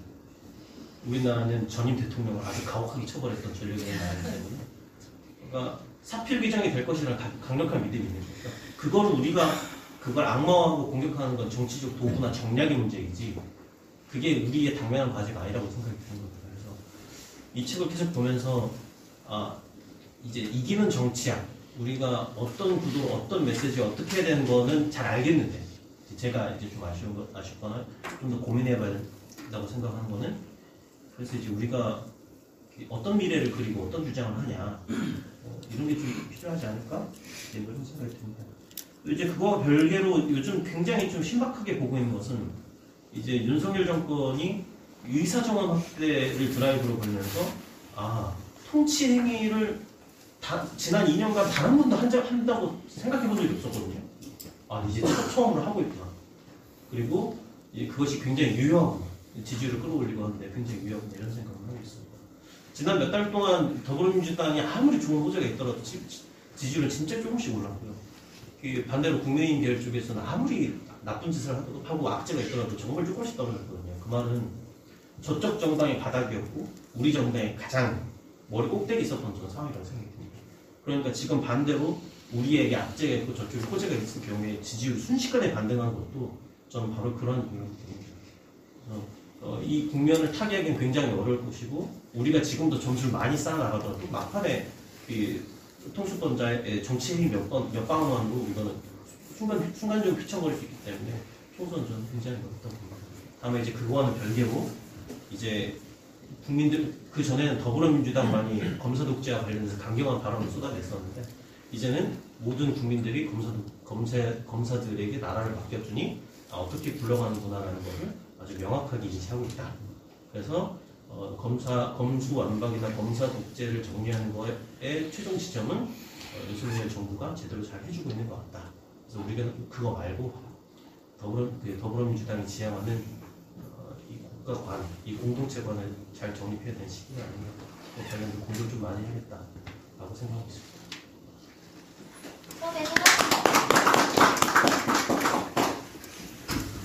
처음에 서강윤 기자님께서 짚어주셨던 거하고 또 반대되는 맥락을 짚어주셨죠. 내 아버지의 국가입니다. 박근혜 전 정말. 그러니까 현실은 처음에 석 기자님이 해주셨던 거는 현실에서 실질적인 결과를 도출하기 위해서 신념을 살짝 양보하거나 유보하는 것 그 사이에 반복을 얘기하셨잖아요. 어떻게든 집권을 해서 하고자 하는 걸 해야 한다. 이거였다면 지금은 신념을 유보를 통해서 원래 하고자 했던 거를 잊어버리는 그런 상태. 그러니까 어떤 메시지조차 내지 않고 무조건 우리가 집권해야 된다. 요것만이 남아있는지 그런 상태에 대해서 얘기를 짚어주신 거죠. 그러니까 정치는 항상 그거 두 개가 항상 경험을 벌이게 되는 것 같아요. 신념과 그리고 현실 정치에서의 집권. 그러니까 이거 둘 너무 하나로 쏠리는지 그때 문제가 생기는 것 같고 예, 청년 입장에서 보면 이기는 정치야. 잘 들었습니다. 그러면 이제 선생님께서 지금 기다리던 질의응답 시간을 갖도록 하겠습니다. 마음에 품어놓으셨던 것들을 꺼내서 질문을 해주시면 되겠습니다. 네, 먼저 준비해주세요. 반갑습니다. 시간 어떻게 될지 모르겠는데 세 가지 말씀드려도 될까요? 네. 하나는 저는 일단 선거 결과 예측하는 것은 도박이랑 비슷하다고 생각해요.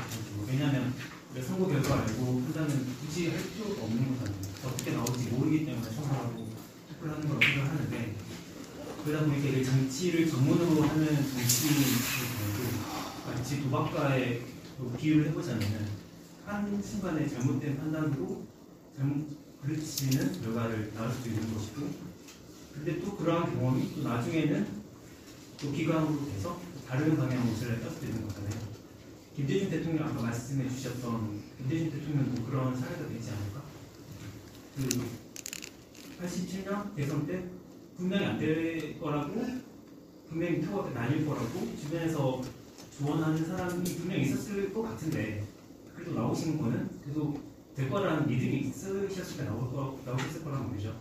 그런 걸 놓고 보면은 그런 걸 놓고 볼 때 지금 이재명 대표도 그런 전설을 갖고 있는 게 아닐까? 역사는 다시 반복되는 거 아닐까라는 생각이 제가 개인적으로 했었고 두 번째는 우리가 데이터를 따진다고 할 때 정량적인 데이터, 정상적인 데이터 있습니까? 정량적인 설문조사나 이런 게 그렇고 정상적인 거는 주변 사람들의 의견, 내가 생각하는 그런 것들. 근데 이게 두 개가 같은 방향으로 가는 경우도 있지만 이게 엇갈리는 경우도 분명히 나오기도 하고 때로는 정량적인 데이터가 정상적인 데이터에 영향을 미치기도 하고 여기로 또 작용하기도 하고 하다 보니 이게 만약에 일치하지 않는 그런 데이터가 나올 때 이걸 추가로 어떻게 분석을 해야 될까? 저도 사실 이런 부분에 대한 좀 문제의식을 갖고 있는 지점에 있다 보니까 그런 점에 대한 좀 조언을 하고 싶고요. 세 번째는 그거는 질문은 아닌데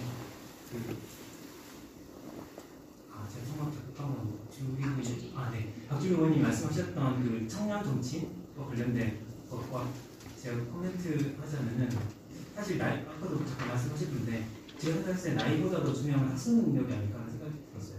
공감대도 그렇고 공감을 얼마나 공감할 수 있느냐도 결과적으로는 학습 능력이 뒷받침이 돼야 이게 되는 거잖아요. 내가 겪지 않은 거를 내가 겪은 것처럼 공감하는 것도 학습이 필요한 거니까 그래서 나이보다 더 중요한 건 학습 능력이 아닐까 라는 생각이 좀 저는 개인적으로 들었습니다. 그래서 그 질문에 섞여 있고 혹시 1, 2번 질문은 누구한테 하시는 건가요? 저한테 하는 건가요? 혹시 다른 분 있으신 건가요? 일단은 최강천 선생님 이야기 들어보고 싶은데 네. 뭐 다른 분들도 답변해 주실 수 있으면 이렇게 질문을 하나하나 할 거 아니면 다 접수한 다음에 할 뭐가 거. 더 좋으세요? 먼저 하시고. 정 작가님 마음대로 하십니다. 원래 윤범기 방식은 다 수집한 대로 하는 건데 정하는 방식은 다를 수 있기 때문에. 아, 네. 그러면 일단 질문을 쫙 받도록 하죠. 아, 그럴까요? 종합하시면 돼요. 저도 질문하겠습니다. 아, 분이 비슷했는데. 아, 네. 저는 이 여러분 소개도 잠깐 좀 같이 해주시면 어떠신가요? 아 저요? 네네. 아 저는 저기 직업은 치과의사이고요. 네. 그 노사모 활동을 했고 아, 네. 참여당 지금 더불어민주당에서 이번에 그 조국 신당을 지지합니다. 네네. 그래서 여기 이제 성환영 대기자님부터 시작해가지고 정치인 계시니까 5분에게 이제 질문 드리고 싶어요. 2권 책을 다 읽었습니다. 깜짝 놀랐고 네. 저도 반성을 많이 했어요. 네. 이거 읽으면서 제일 궁금한 게 뭐냐면 대한민국은 지금 양당 정치로 다 굳어져 있지 않습니까? 네. 그렇기 때문에 저렇게 머리를 굴려야 돼요. 선생님 성함도 박인호. 박인호 선생님. 네. 저희가 이제는 대한민국 정치의 문제를 해결하려면 다당제적으로 가야 된다는 것은 많은 학자분들도 얘기하시고 다당제로 가려면 선거법 개정하고 대통령제로 한다면은 그 뭡니까 이 결선 투표제 그러면 자연스럽게 다당제가 정착이 되지 않습니까? 그러면 저렇게까지 머리를 안 굴리고 각자의 주장을 열심히 하다가 적당한 시점에 합치면 되는데 저희는 양당제가 굳어졌으니까 저렇게 머리를 굴리는 것 같아요. 그래서 여기 계신 그 기자분들 시작해 학자, 정치인 분들이 대한민국 국민들한테 다당제가 우리 대한민국 많은 문제 해결할 수 있고 그러려면 국회의원 증언이 필요하고 선거법 개정이 필요하고 이런 거를 계속해서 주장할 수 있는 그러한 계기를 좀 가졌으면 좋겠다라는 것을 이렇게 질문 겸 부탁을 드리겠습니다. 네, 적당했죠. 네네. 다음 아까 저기 네, 저는 아동안전위원회라고 하는 어린이 안전을 위한 NGO 운영하고 있는 이재복입니다.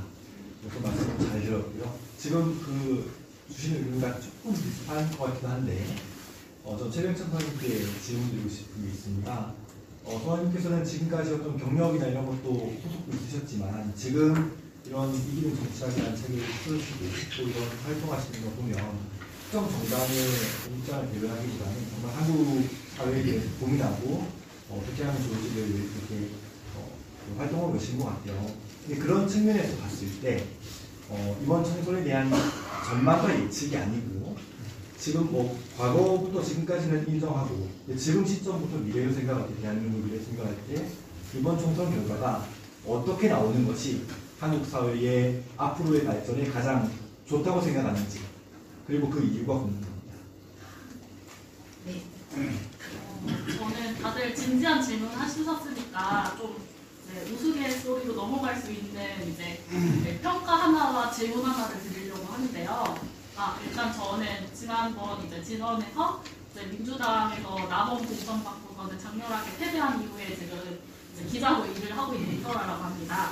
그래서 아까 이제 이준석 대표에 대해서 초반에 언급을 해주셨는데 사실 이준석 대표를 굉장히 고평가하고 아낀다고 하셨는데 이거는 저쪽으로 잘못되신 게 지난 이제 12월에 이제 이준석 대표가 이제 신당을 절대 안 만들 거라고 의도적으로 이제 발언을 하심으로써 저는 이제 이준석 대표가 신당을 만들 수밖에 없는 상황을 만든 그 주요 이제 법인이라고 생각을 하거든요. 그렇기 때문에 약간 아낀다는 말을 하시려면 약간 거기에 대한 반성을 같이 하셔야 되는 거 아닌가. 일단 한번 지적을 하고 넘어가고 싶고요.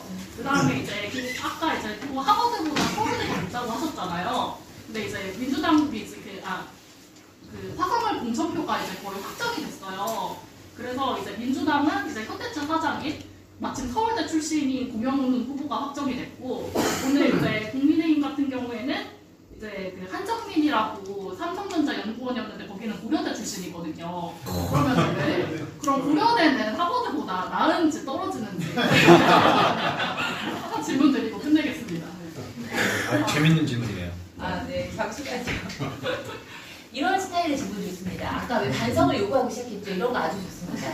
그러면은 이 두 분까지 갖고 답변을 듣고 그 다음 제2세션의 질문을 받도록 하겠습니다. 먼저 해주시고 그 다음에 임범기죠. 소개도 잠깐 예, 같이 해주시죠. 저는 강원도 동해시에서 왔고요.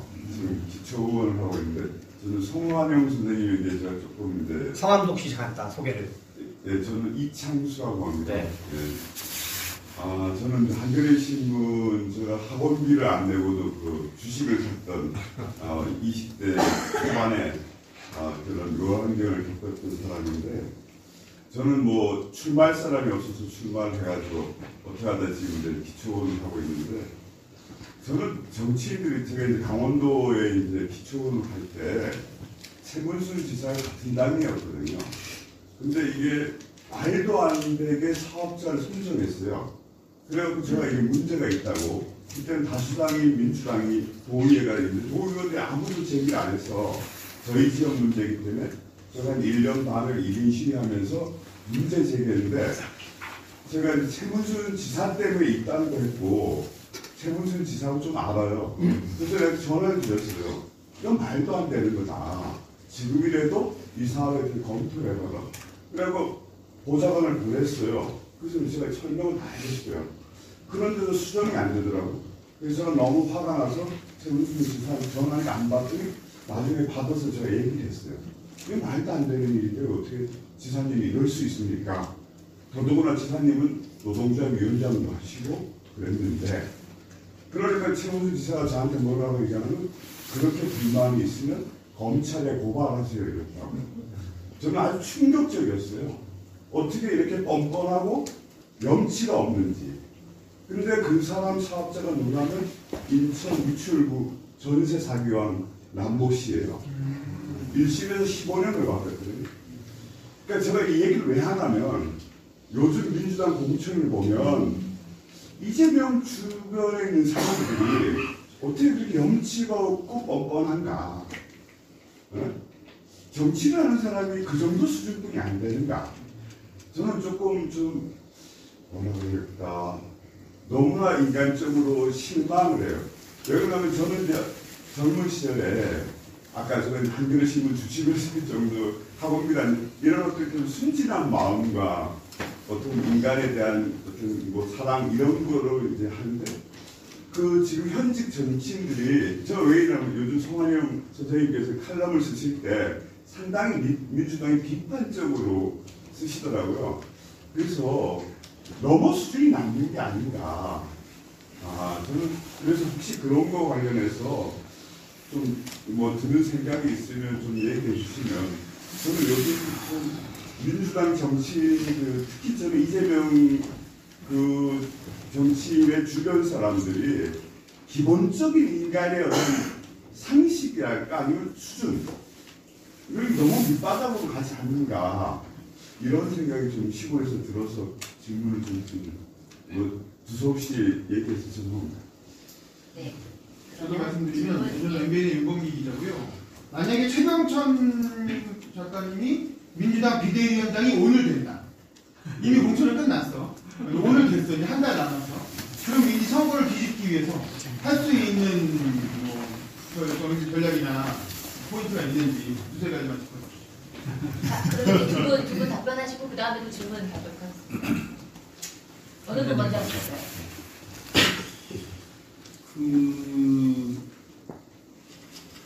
이게요. 그러니까 짧게 말씀을 드려볼게요. 이 정치가 갈수록 좀 나빠지는 것 같다고들 생각들을 많이 하세요. 저도 그렇게 생각하고. 근데 그게 실제로 조금 나빠지는 측면도 있어요. 좀 간단히 말씀드리면, 옛날에는 그 정당 안에 굉장히 그 제왕적 총재가 나쁜 거라고 하지만 꼭 나쁜 것도 아니에요.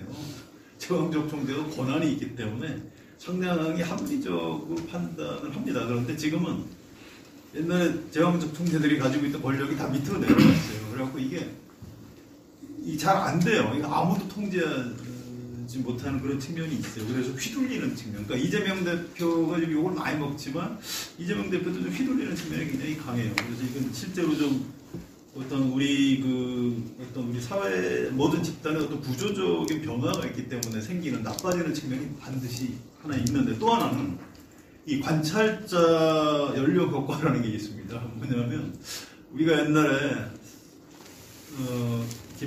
삼김 시대 그 사람들은 정치 멋있게 한 것 같다 그랬잖아요. 근데 그때는 그 사람들이 나이가 많았고 관찰장이 저는 굉장히 젊었을 때였기 때문에. 그런데 지금 정치하는 사람들이 저보다 어린 사람들이 많거든요. 그래서 좀 애로 보이는 측면이 있고, 그래서 이거 좀 착각을 일으키면 안 되는 그 좀 조심해야 될 지점이 있다는 말씀을 먼저 좀 드리고요. 이재명 대표하고 주변 사람들의 문제는 저는 이거는 그 지금 말씀드린 두 가지 문제가 섞여 있다고 봅니다. 그 구조적인 문제에다가 이재명 대표가 아까 최병천 소장이 얘기했듯이 원래 정치를 오래 한 사람이 아니에요. 그리고 지금도 성남시에서부터 같이 있던 이 비서들한테 그냥 둘러싸여 있습니다. 여기 여의도에 와서 이게 이 민주당 의원들하고 같이 밥도 먹고 대화도 해야 될 것 같은데 잘 안 해요. 굉장히 좀 영어로 하면 좀 샤이합니다. 이렇게 남들하고 이렇게 뭐 마음 터놓고 왜 남자들의 도원결의가 주로 중국집에서 이루어지잖아요. 고량주와 함께. 네, 고량주 한 10병 먹고 이렇게 취해가지고 뭐 형, 동생, 아우 뭐 어쩌고 하고.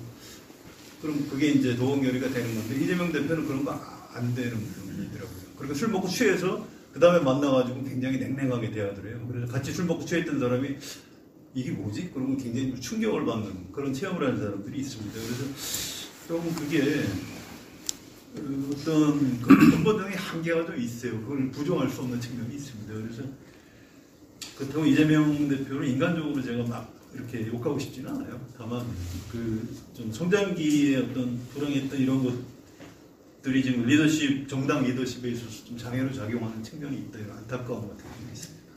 그 정도. 네. 제가 비대위원장이면 이재명 대표를 공천을 철회할 거예요. 왜 그러냐면 그건 단순한 건데요. 저는 일체의 사심 없이 이재명 대표에 대한 일체의 사심이 없다 그러면 거짓말이겠지만 아무튼 이제 큰 틀로는 어떤 공적 의사결정을 할 때는 사심을 개입하지 않으려고 최대한 노력 같은데요. 공천에 대한 책임을 물어야 돼요. 그래야지만 지금 민주당의 지지율이 추락한 건 두 가지 때문이라고 저는 생각을 하고, 하나는 민주당 지지층이 갈라졌어요. 민주당 지지층이 친문, 친명, 호남이 민주당의 3대 지지층인데 이 지지층이 일단 좀 약간 이완됐다 그럴까요? 또는 분해됐다 그럴까요? 두 갈래, 세 갈래로 갈라진 게 하나 있고, 두 번째는 이 경선 과정을 유권자의 다수는 불공정하다고 생각을 하고 있어요.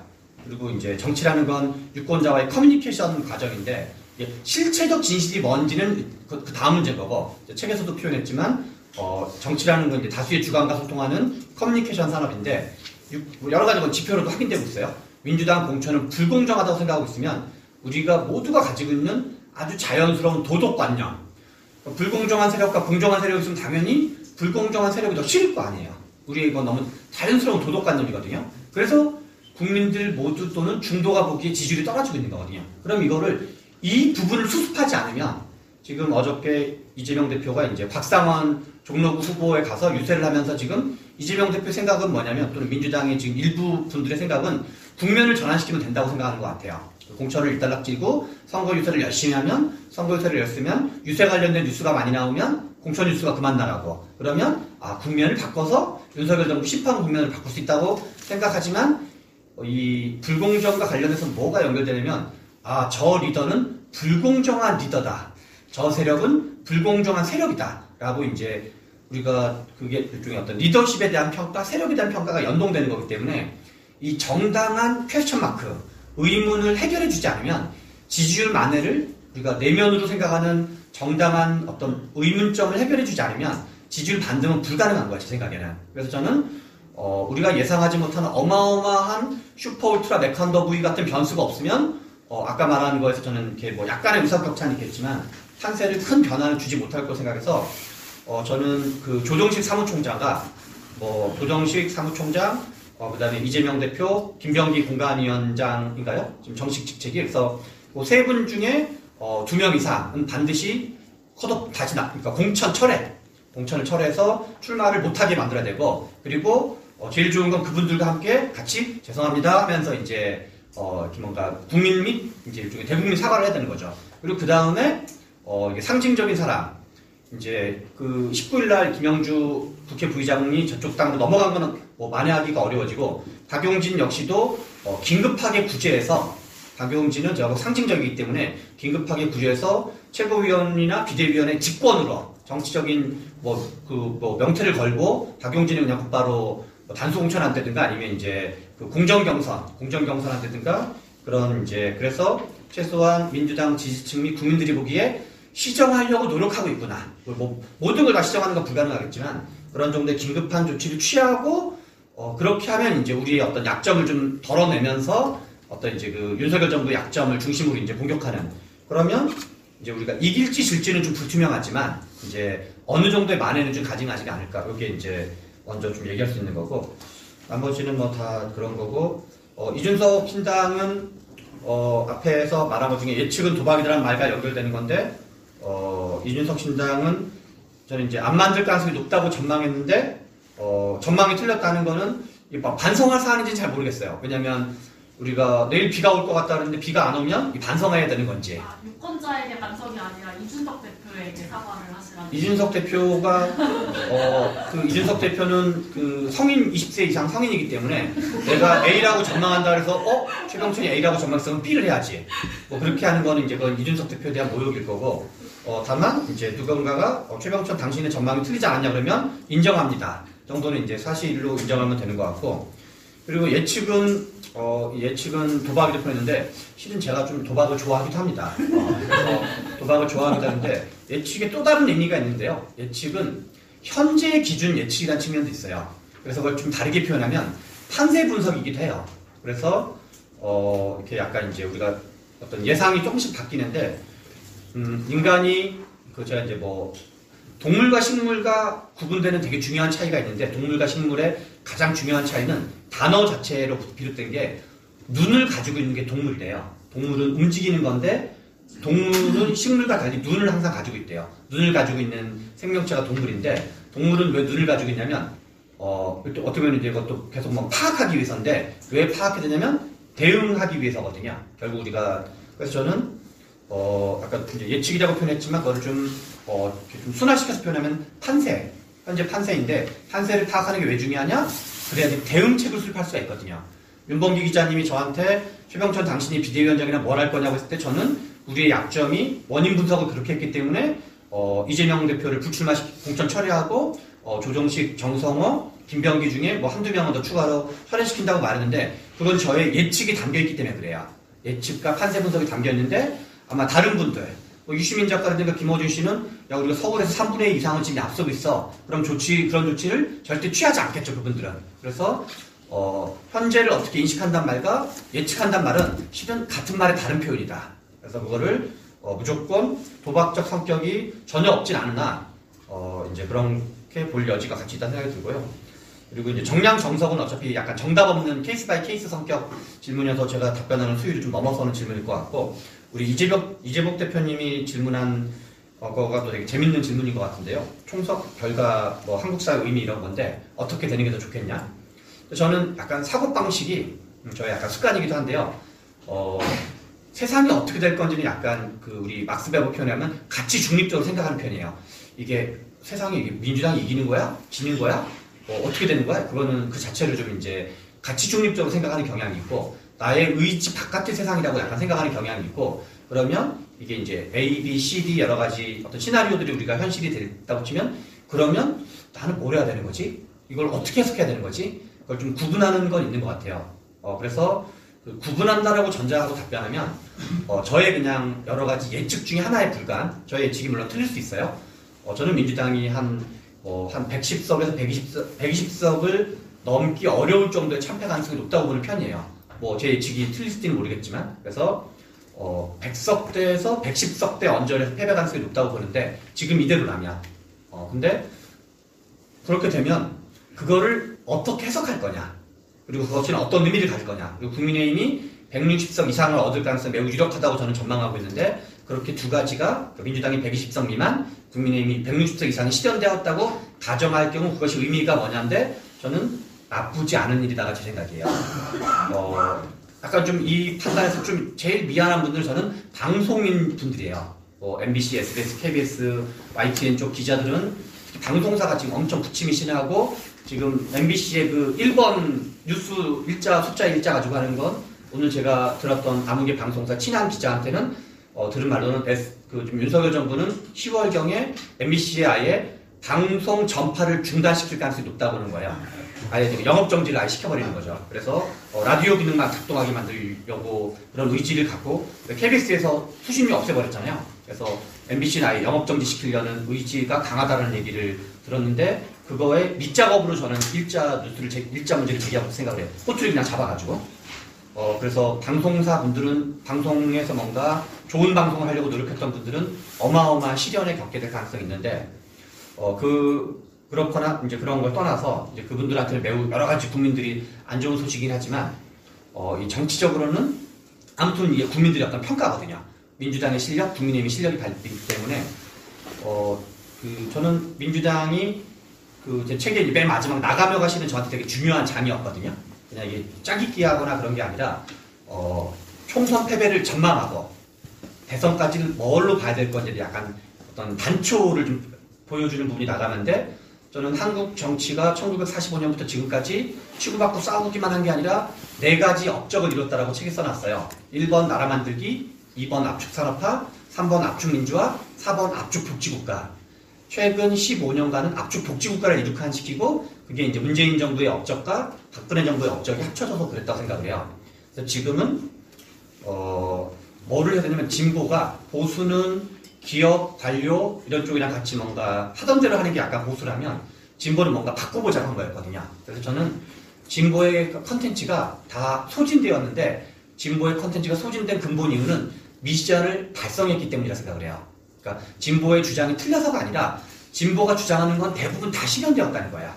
그리고 지금 저는 이재명 대표는 복지 동맹의 흑화된 버전이라고 생각을 해요. 그래서 지난 15년간은 유럽식 복지국가를 주장하는 느낌이 강했었고 이재명 대표로 바뀌면서 남미식 복지국가를 주장하는 것처럼 이미지화되고 있다 생각을 해요. 차베스, 베네수엘라, 아르헨티나를 실제로 2030 젊은이들은 그렇게 받아들이고 그분의 저는 애티튜드도 그렇다 생각을 해요. 실제로. 그래서 지금 민주당이 2027년 대선 그러니까 이제 총선과 대선이 있으면 대선이 더 중요하다 생각이 드는데 대한민국은 대통령제 국가니까 저는 민주당의 리뉴얼이 되게 중요하고 민주당의 리모델링, 리뉴얼 여기서는 뭐 우리의 세력의 재편, 가치의 재편, 여러 가지 애티튜드의 재편 여러 가지 등등등이 필요한데 그래서 항상 이제 세계사에서도 혁명과 전쟁의 위기가 있을 때 개혁적인 에너지가 만들어지거든요. 그래서 이거는 뭐 환경이 된다고 세상에 다 되는 건 아니지만 어차피 최병천 개인의 의지와 무관하게 민주당의 참패가 이루어진다고 가정할 경우 이 이후에 저 같은 사람을 포함해서 저는 기본적으로 플레이어라고 항상 생각하는 사람이기 때문에 우리는 그럼 무엇을 해야 되는가? 나는 무엇을 해야 되는가?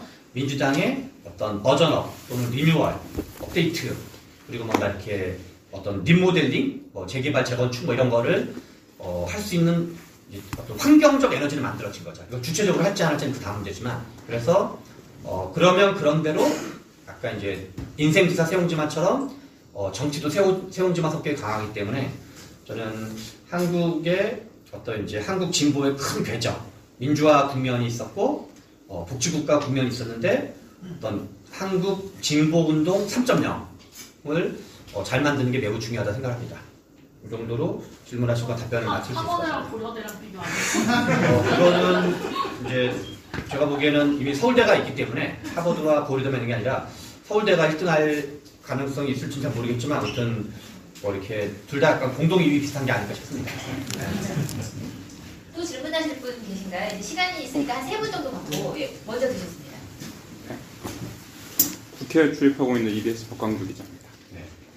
저 일단 최근에 아까 말씀 주셨던 공천 상황에서 제 주변에 친한 그 젊은 비서관 친구들의 영감님들이 이제 곤욕을 치르고 있고 그 친구들 매일 저녁마다 저한테 막 쇼츠나 유튜브 보내면서 좀 막 의원이 울고 계시는 영상 이런 거 보내거든요. 찾아보시면 나와요. 이렇게 몇몇 의원님들이 울고 있어요. 막 이렇게 호소하면서 그런 영상 보내고 있는데 민주당은 시스템 공천하겠다고 얘기를 했고 실제로 지금도 당 대표나 지도부는 시스템 공천의 결과물이다 이게. 그러니까 조금 억울하시더라도 받아들여라. 이게 당의 입장인 것 같아요.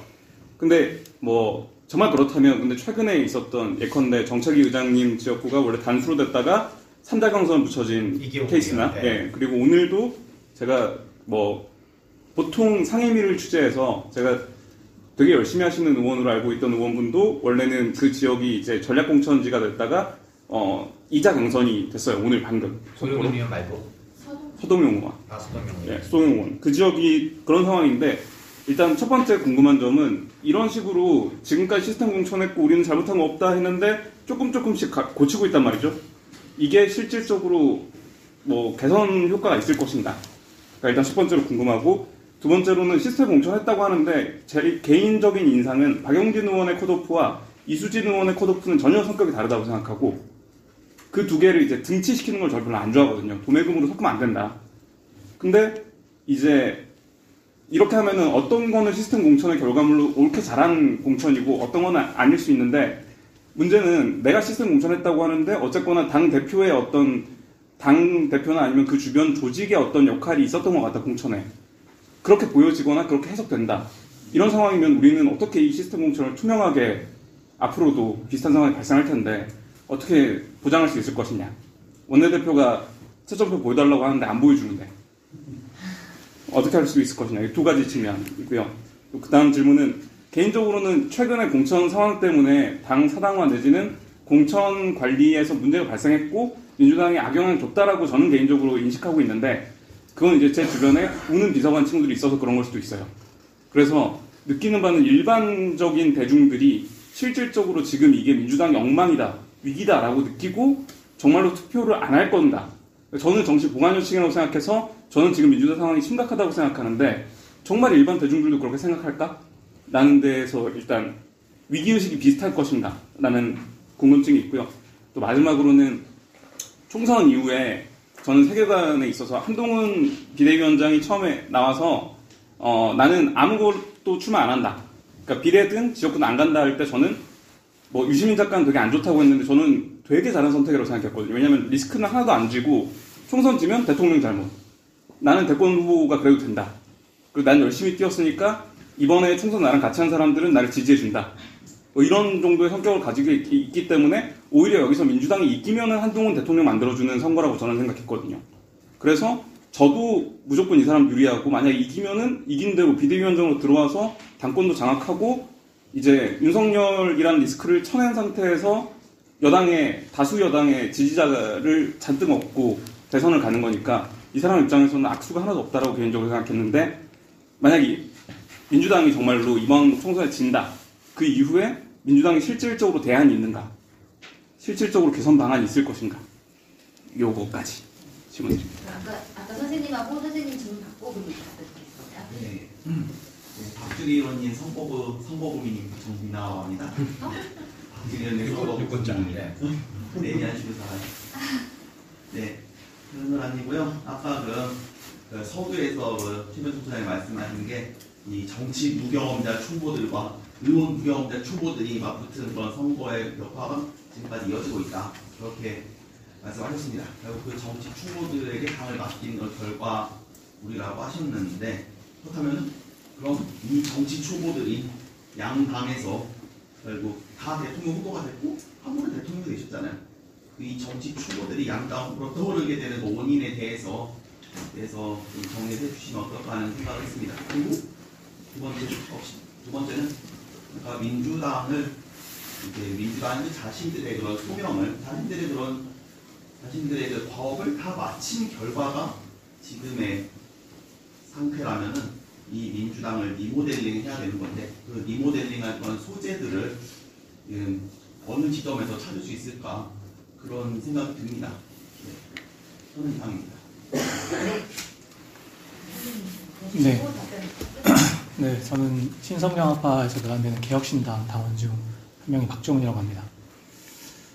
저는 이 책을 읽으면서 좀 공감왔던 점이랑 흥미로웠던 점 그리고 질문들이 이렇게 있는데 공감왔던 점은 지금 뭐 주물 의원님도 얘기하셨지만 MZ세대고 젊은 세대지만 여기에 나와있던 대로 MZ세대라는 캐스팅 보트에게 산업화 민주화 시대의 그런 이야기는 전혀 통용되지 않는다고 생각합니다.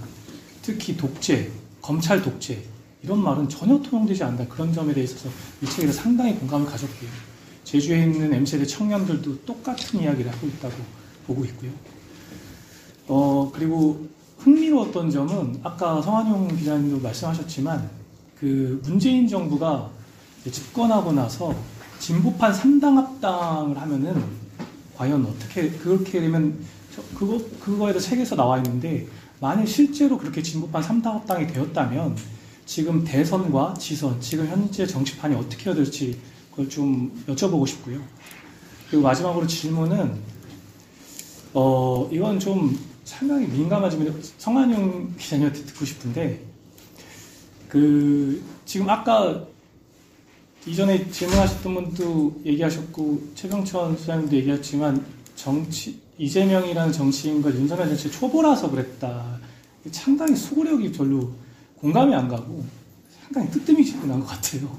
근데 왜 이렇게 이런 악수를 둘까 이재명 당대표가 그런 생각이 들면서 최근에 그 민주당의 비례정당이라고 하는 개혁진보민주연합의 구성원들을 보면 소위 대다수의 사람들이 느꼈을 때 그냥 통진당의 후신인 진보당과 여러 가지 그 면면을 보면 약간 주사파 성향에 있는 분들과 그리고 실제로 그런 활동을 하셨던 분들 그런 분들이 10명 정도 10석이 총 의석이 30석인데 10명 정도에 그냥 솔직히 막말로 안전빵으로 국회에 입성하게 되게끔 설계를 해놨습니다.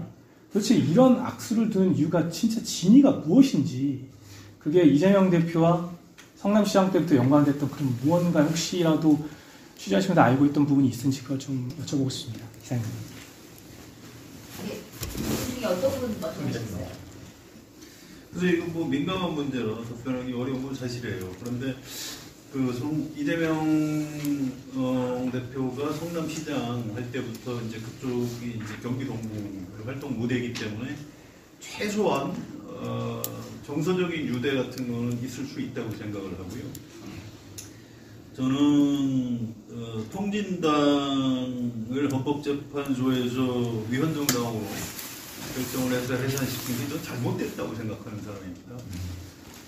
전 그 정당의 강령에 전혀 동의하지 않아요. 그렇지만 그런 식으로 헌법재판 현행 그 헌법에 따라서 뭐 그렇게 한 거니까 뭐 그 자체 전체에 대해서 시비 걸 생각은 없는데 굳이 그래야 됐나?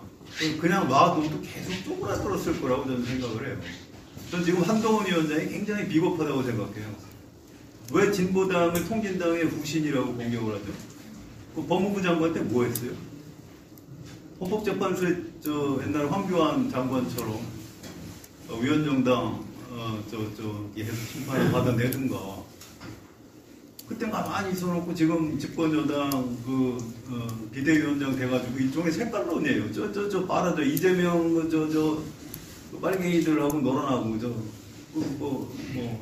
옛날 말로 색깔론이죠.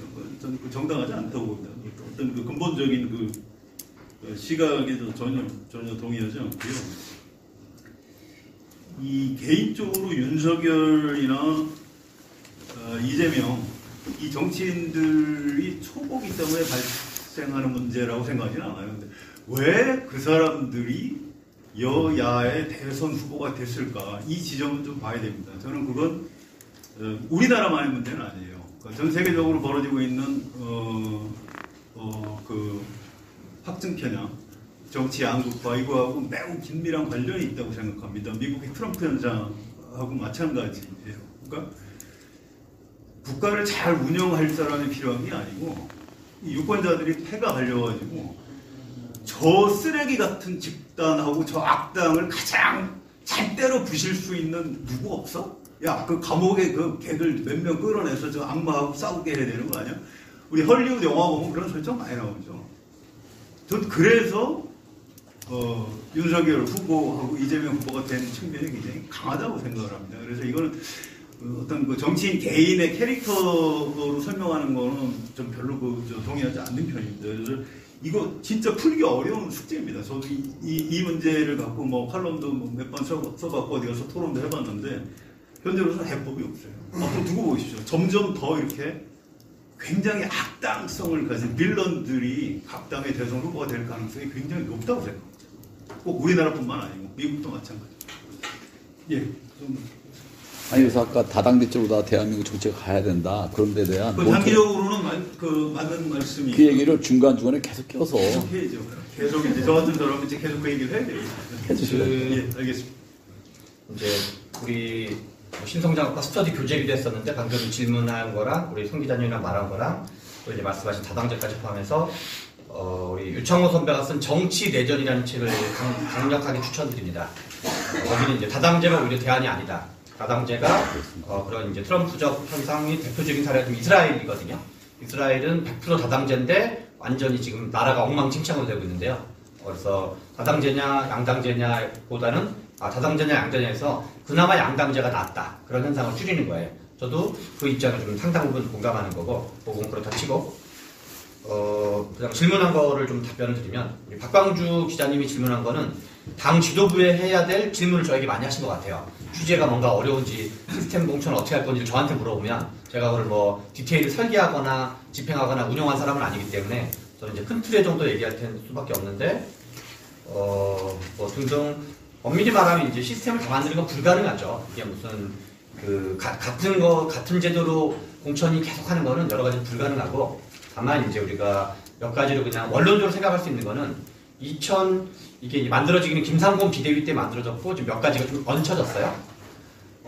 근데 이제 2016년부터 김상곤 비대위가 만든 거에 약간 몇 가지 변형이 지금 들어가 있는 건데, 그 2016년과 2020년에 민주당의 그 공천을 진두지휘했던 사람 공통점은 그분이 출마하지 않았다는 거야. 문재인, 김종인 씨는 뭐 그냥 뭐 비례였으니까 문재인, 김종인, 이해찬 이분들이 일단 출마를 안 해가지고 약간 사심이 별로 들어가는 느낌이 거의 없었어요. 그리고 이해찬 대표 같은 경우는 그때도 하위 20% 제도가 있었거든요. 그 문재인 대표 시절 비대위원장, 김종인 비대위원장 시절이 있었고, 근데 그때는 하위 20%가 누구였는지 지금도 아무도 몰라요. 논란이 된 적이 없어요. 그리고 이해찬과 친한 사람은 혜택을 보고 이해찬과 거리가 먼 사람 불이익을 받았다는 얘기는 아예 그 당시엔 존재한 적이 없어요. 그런데 지금은 우리가 이제 항상 사회를 분석할 때 구조적인 요인과 어떤 행위자적인 요인을 같이 분석해야 되는데, 저는 행위자적 요인도 엄청 많이 영향을 미치고 있다고 생각을 해요. 그건 이재명이라는 캐릭터 요인이 있다고 생각을 해요. 이게 전부라고 생각하진 않지만, 이러저러 사회적인 요인도 있다고 생각하지만, 이재명 대표의 캐릭터가 아니면 이거는 제가 보기엔 그거 할 수가 없어요. 예컨대 똑같은 다면평가도 같은 당내 비주류를 악마화하는 팬덤이 강한 상태에서의 다면평가랑, 그거는 이지매를 제도하는 거야. 야, 저 새끼 죽여. 저 새끼 완전히 저 새끼 왕따시켜. 그래서 그렇게 되는 거고, 그렇지 않고 예컨대 그 이해찬 대표 시절에 가장 시끄러웠던 사건은 조국 논란이었거든요. 조국을 반대했던 대표적인 사람을 조금 박해라고 표현했어요. 조홍천, 금태섭, 박용진, 김혜영 4명의 공통점은 경선 기회를 보장받지 않은 사람은 한 명도 없어요. 다 경선 기회를 보장받았어요. 심지어 그러니까 어떤 그 하위 몇 프로 없이 보장받았어요. 이 4명 다. 이해찬 대표는 그런 거를 사심 없이 관리했던 거고, 그래서 사심 없이 관리하고 하위 20% 들어가는 사람은 전해 들은 바에 의하면 뭐 김성환 비서실장 등등을 보내서 최대한 그 사람들이 어떤 불쾌함을 느끼지 않도록, 모욕감을 느끼지 않도록 이러이러한 방식으로 이렇게 나왔으니까 좀 이해해 주십시오 등등으로 뭔가 이렇게 어떤 성의 표시를 한다고 할까요? 그리고 그분들의 어떤 그 예우해주고 모멸감을 느끼지 않도록 배려해주고. 근데 지금 그게 아니라 빵점 받은 의원도 있다며요. 히히히히. 약간 이런 거에서 보여지는 어떤 그 뭔가 이 모욕 주는 거를 즐기고 있는 상황. 제가 보기엔 모욕 주는 걸 즐기고 있어요. 기분 좋아. 약간 이런 느낌이 전달되고 있거든요. 그래서 이거는 저는 저는 우리가 사회를 분석할 때 구조적인 요인도 있지만, 약간 예컨대 그 김영주 국회 부의장이 이제 저기 국민의힘 입당할 때, 일요일날 이제 그 한동훈과 김영주 의원이 만났을 때, 한동훈이 만나서 뭐를 얘기했냐면, 그 김영주 의원의 그동안 법안 발의한 내용을 쭉 대충 봤대요. 자세히 보진 않았겠죠. 그런데 어이구 그동안 법안 발의한 걸 내가 공부해가지고 참 훌륭하신 의정 활동을 했다더라. 근데 그거는 어떤 성의 표시거든요. 그러니까 그 사람이 당신 저 당이 이상한 당이니까 일로 들어오세요 라고 말하는 것도 하나의 방법이지만, 그런 방법도 있지만 뭔가 나는 당신의 의정 활동을 존경합니다, 존중합니다 라고 말하면 기분이 좀 다를 거 아니에요, 사람이. 그래서 저는 지금 현재 민주당의 그거는 약간 사심, 그 다음에 무례함 어떤 등등이 이 공천 논란을 키우는 여러 가지, 그리고 불공정한 임종석은 안 되는데 추미애는 되고, 그다음에 옵티머스도 뭐 기동민은 안 되는데 비례 이수진은 되고, 이 완전히 뭐 아무것도 없는 거죠. 그래서 우리가 시스템 공천만의 문제가 아니라 여러 가지 어떤 불공정 등등이 같이 맞물린 거라고 생각이 들고, 그리고 각종 여론조사에서 한국리서치랑 KBS가 같이 한 거라든가 등등 각종 조사에서 공정 불공정에 대해서 민주당이 훨씬 더 불공정하다라는 답변은 검색하시면 찾을 수가 있습니다. 그래서 대중들도 그렇게 생각하고 있는 거야. 대중도 그렇게 생각하고 있고, 그다음에 이제 한동훈 비대위원장 거는 이제 민주당의 차기 대안이 누구냐는 되게 재밌는 질문인데요. 뭐 이후에 이제 그거는 이 민주당이 총선 국면이 끝나고 당대표 선거까지 다 끝나면 8월 이후에 민주당이 본격적으로 고민해야 될 2017년 대선까지를 보고 가장 중요한 질문이기도 해요.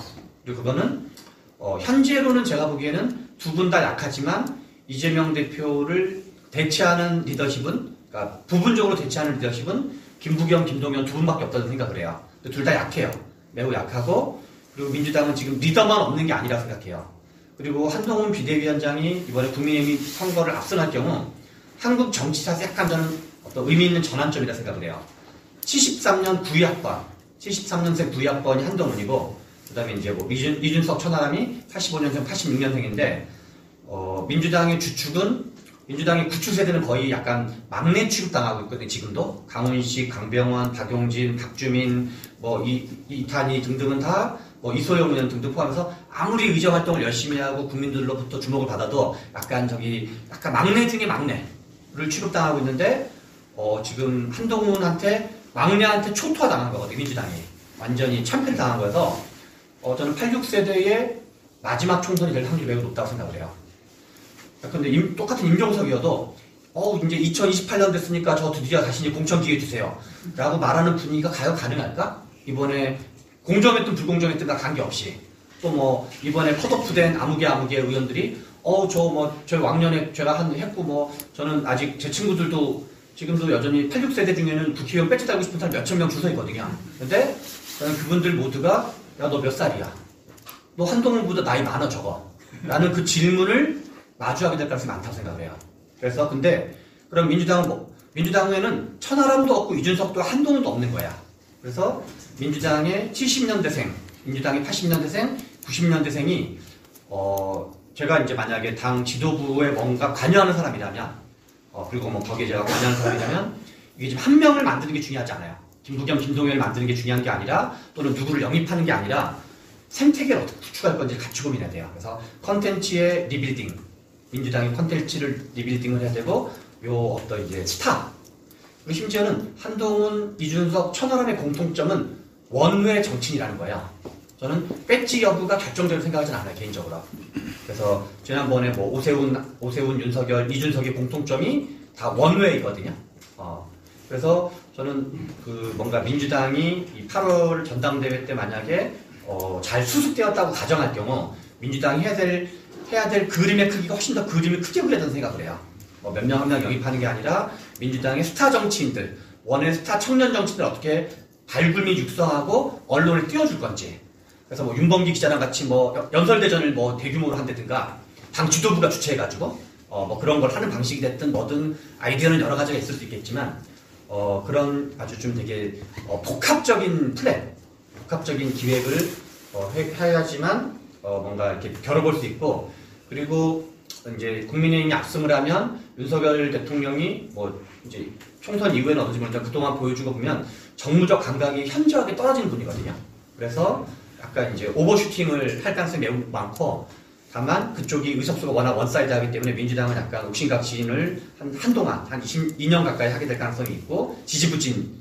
그런데 이 세력 구도가 항상 이렇게 차면 넘치는 거기 때문에 저는 그 국면을 잘 활용하면 결국 이제 진영 대 진영의 싸움이라는 건 구도 싸움이 제일 중요하기 때문에 한동훈이 인기가 상당 부분 좋을 거긴 하지만, 그리고 센 사람이 됐지만 구도를 어떻게 짜느냐에 대해서, 이거는 사람이랑은 좀 다른 의미예요. 사람을 포함하되 구도 짝이랑 같이 가야 된다라는 게 제 생각이고, 저는 뭐 그런 기회가 저한테 만약에 당에서 주어지거나 그러면 해보고 싶은 거 좀 되게 많이 있어요. 그렇고 아까 전에 초보에 대한 질문은 우리 이제 성 기자님이, 정민나 박사님이 한 질문은 성 기자님 얘기랑 같이 겹치니까 그냥 그거는 퉁치고 넘어가는 걸로 하면 될 것 같고, 그다음에 소명, 미션, 뭐 리모델링 이런 걸 했는데 그거는 좀 약간 좀 복합적인 얘기니까 나중에 술 먹거나 밥 먹고 그러면서 하는 얘기가 나은 것 같고요. 그다음에 우리 이제 박정훈 정훈 씨가 얘기한 거는 그 진보판 3당 합당 얘기를 좀 간단하게 하면 저는 진보판 3당 합당에 문재인 정부에서 제가 책에서는 썼지만 실제로 실현 불가능하다고 생각을 해요. 진보판 3당 합당 왜 실현 불가능하냐면 저는 한국이 여전히 한국 진보가 우리나라는 보수가 훨씬 더 말랑말랑하다 생각을 해요. 제가 책에서도 썼지만 노태우의 3당 합당을 복귀해보면 김영삼은 군부 독재 타도를 주장하는 사람이고 노태우는 군부 독재야. 그러면 자신의 타도를 주장하는 사람이랑 연합을 한 거야. 자신의 타도를 주장하는 사람과 합당을 해가지고 그 사람을 더군다나 대통령으로 앉혀요. 그러면은 이게 그리고 또 윤석열도 박근혜를 감옥 보낸 사람을 박근혜 지지자가 선출해가지고 대통령으로 앉힌 거거든요. 한국의 보수의 유연성은 엄청 놀라워요, 제 생각에. 이 판단의 유연성이나 실용주의는. 민주당은 자기 색깔이 조금만 다르면 막 완전히 가만히 안 두거든요. 뭐 수박이다, 뭐 무슨 박이다 해가지고 막 다 작사를 내는데, 진보판 3당 합당이 되려면 두 가지가 필요했어요. 하나는 그거에 대한 필요성을 느끼는 정무적 감각이 필요했었고, 정무적 판단 능력이 필요했고, 두 번째는 그 정당의 색깔을 인정해줄 수 있는 정책적인 기획 능력이 있었어야 돼요. 그래서 유승민, 안철수가 수긍 가능한 정책적 기획 능력을 갖고 있어야 되는데 소주성 정책은 그거랑 반대 방향이에요. 소주성 정책을 추진하면서 안철수, 유승민한테 동의하라 그러는 거는 아까 전에 왜 그 김종필 쪽에서 국가보안법을 수정해달라고 요구한 것처럼 그쪽이 받을 수 없는 카드예요. 그래서 실은 제가 좋은 불평등이라는 책이랑 좋은 이기는 정책이라는 책은 민주당의 경제학적 마인드, 민주당의 경제학적 마인드는 되게 저는 60년대, 70년대 민족경제는 여전히 원형이라고 생각을 해요. 여기 막 어쩌고저쩌고 했지만 그래서 구닥다리 운동권 경제학을 우리 핵심 지지층이 그다음에 핵심 그 지식인 집단까지도 강고하게 가지고 있으면 다 튕겨내게 될 거예요. 이 사람들이 못 들어와요. 그래서 여기서 세계관의 교체는 민주당의 경제학적 마인드의 교체, 그러니까 정책적 마인드가 되는 거죠. 그거랑 정무적 마인드가 동시에 받쳐줘야지 3당 합당이 가능한 거지. 그래서 제가 언젠가 다시 한번 이런 역사의 기회들은 오기 마련인데 자주 오진 않지만 우리 모두가 이런 걸 성찰해보고 토론하자는 의미에서 제가 진보판 3당 합당을 썼지만 2017년 그 시점으로 딱 돌아갔을 때 문재인 정부를 지배하고 있는 그 핵심 어떤 그 이너서클의 생각은 소주성 정책을 실현해보는 거였어요. 그리고 한국 운동권들이 오랫동안 주장한 노무현 대통령 관료에 포획되었지만 우리는 절대 관료에 포획되지 않고 운동권적 경제정책을 원없이 해보겠다. 이게 아주 강력하게 가지고 있던 거기 때문에 저는 실제는 실현될 수 없다 생각을 해요.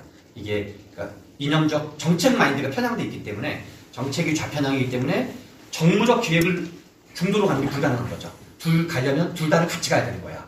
그래서 이제 경제 분야에서의 어떤 노선투쟁, 그다음에 이제 정치적 감각에서의 노선투쟁, 이것이 맞물려야지만 민주당이 그 어떤 업데이트 또는 이제 버전이 되는 거고, 그래서 저는 진보판 3당 합당은 2017년 5월 10일 그 시점으로 다시 돌아가도 실제는 불가능했다. 이 수준이 안 되는 거야. 마인드의 수준이. 플레이어도 그렇고 우리 핵심 지지층도 그렇고 우리를 도와주고 있는 그 지식인 계층도 이 통째로 좌편향이기 때문에 이 집단 전체가. 그래서 그거를 뭐 리더십으로 뚫길 때는 이미 그 리더 자체가 또 거기에 필요하다 꽂혀 있었기 때문에. 그래서 다만 그런 걸 토론하고 지금부터 그걸 열심히 토론하고 해야지 다음에 뭐 이게 2027년이 됐건 2032년이 됐건 그때는 그럼 해낼 수 있다. 그런 정도 답변할 수 있을 것 같습니다. 더 질문 있으신 분들이 있을 것 같은데 이제 그 뒤풀이에서 또 개인적으로 얘기해 와, 칼로 딱 30분에 끝나요. 동작가님 정말 대단하십니다. 진행이. 그러면은 오늘 함께 해주셔서 감사하고요. 최선도 소장님의 신과 이기는 정치학 듣고 이걸로 마치겠습니다. 기념사진을 찍겠어요. 이렇게 그냥 앉은 채로. 기념사진이요? 앉은 채로 하나 찍어. 유 기자님 네. 이쪽으로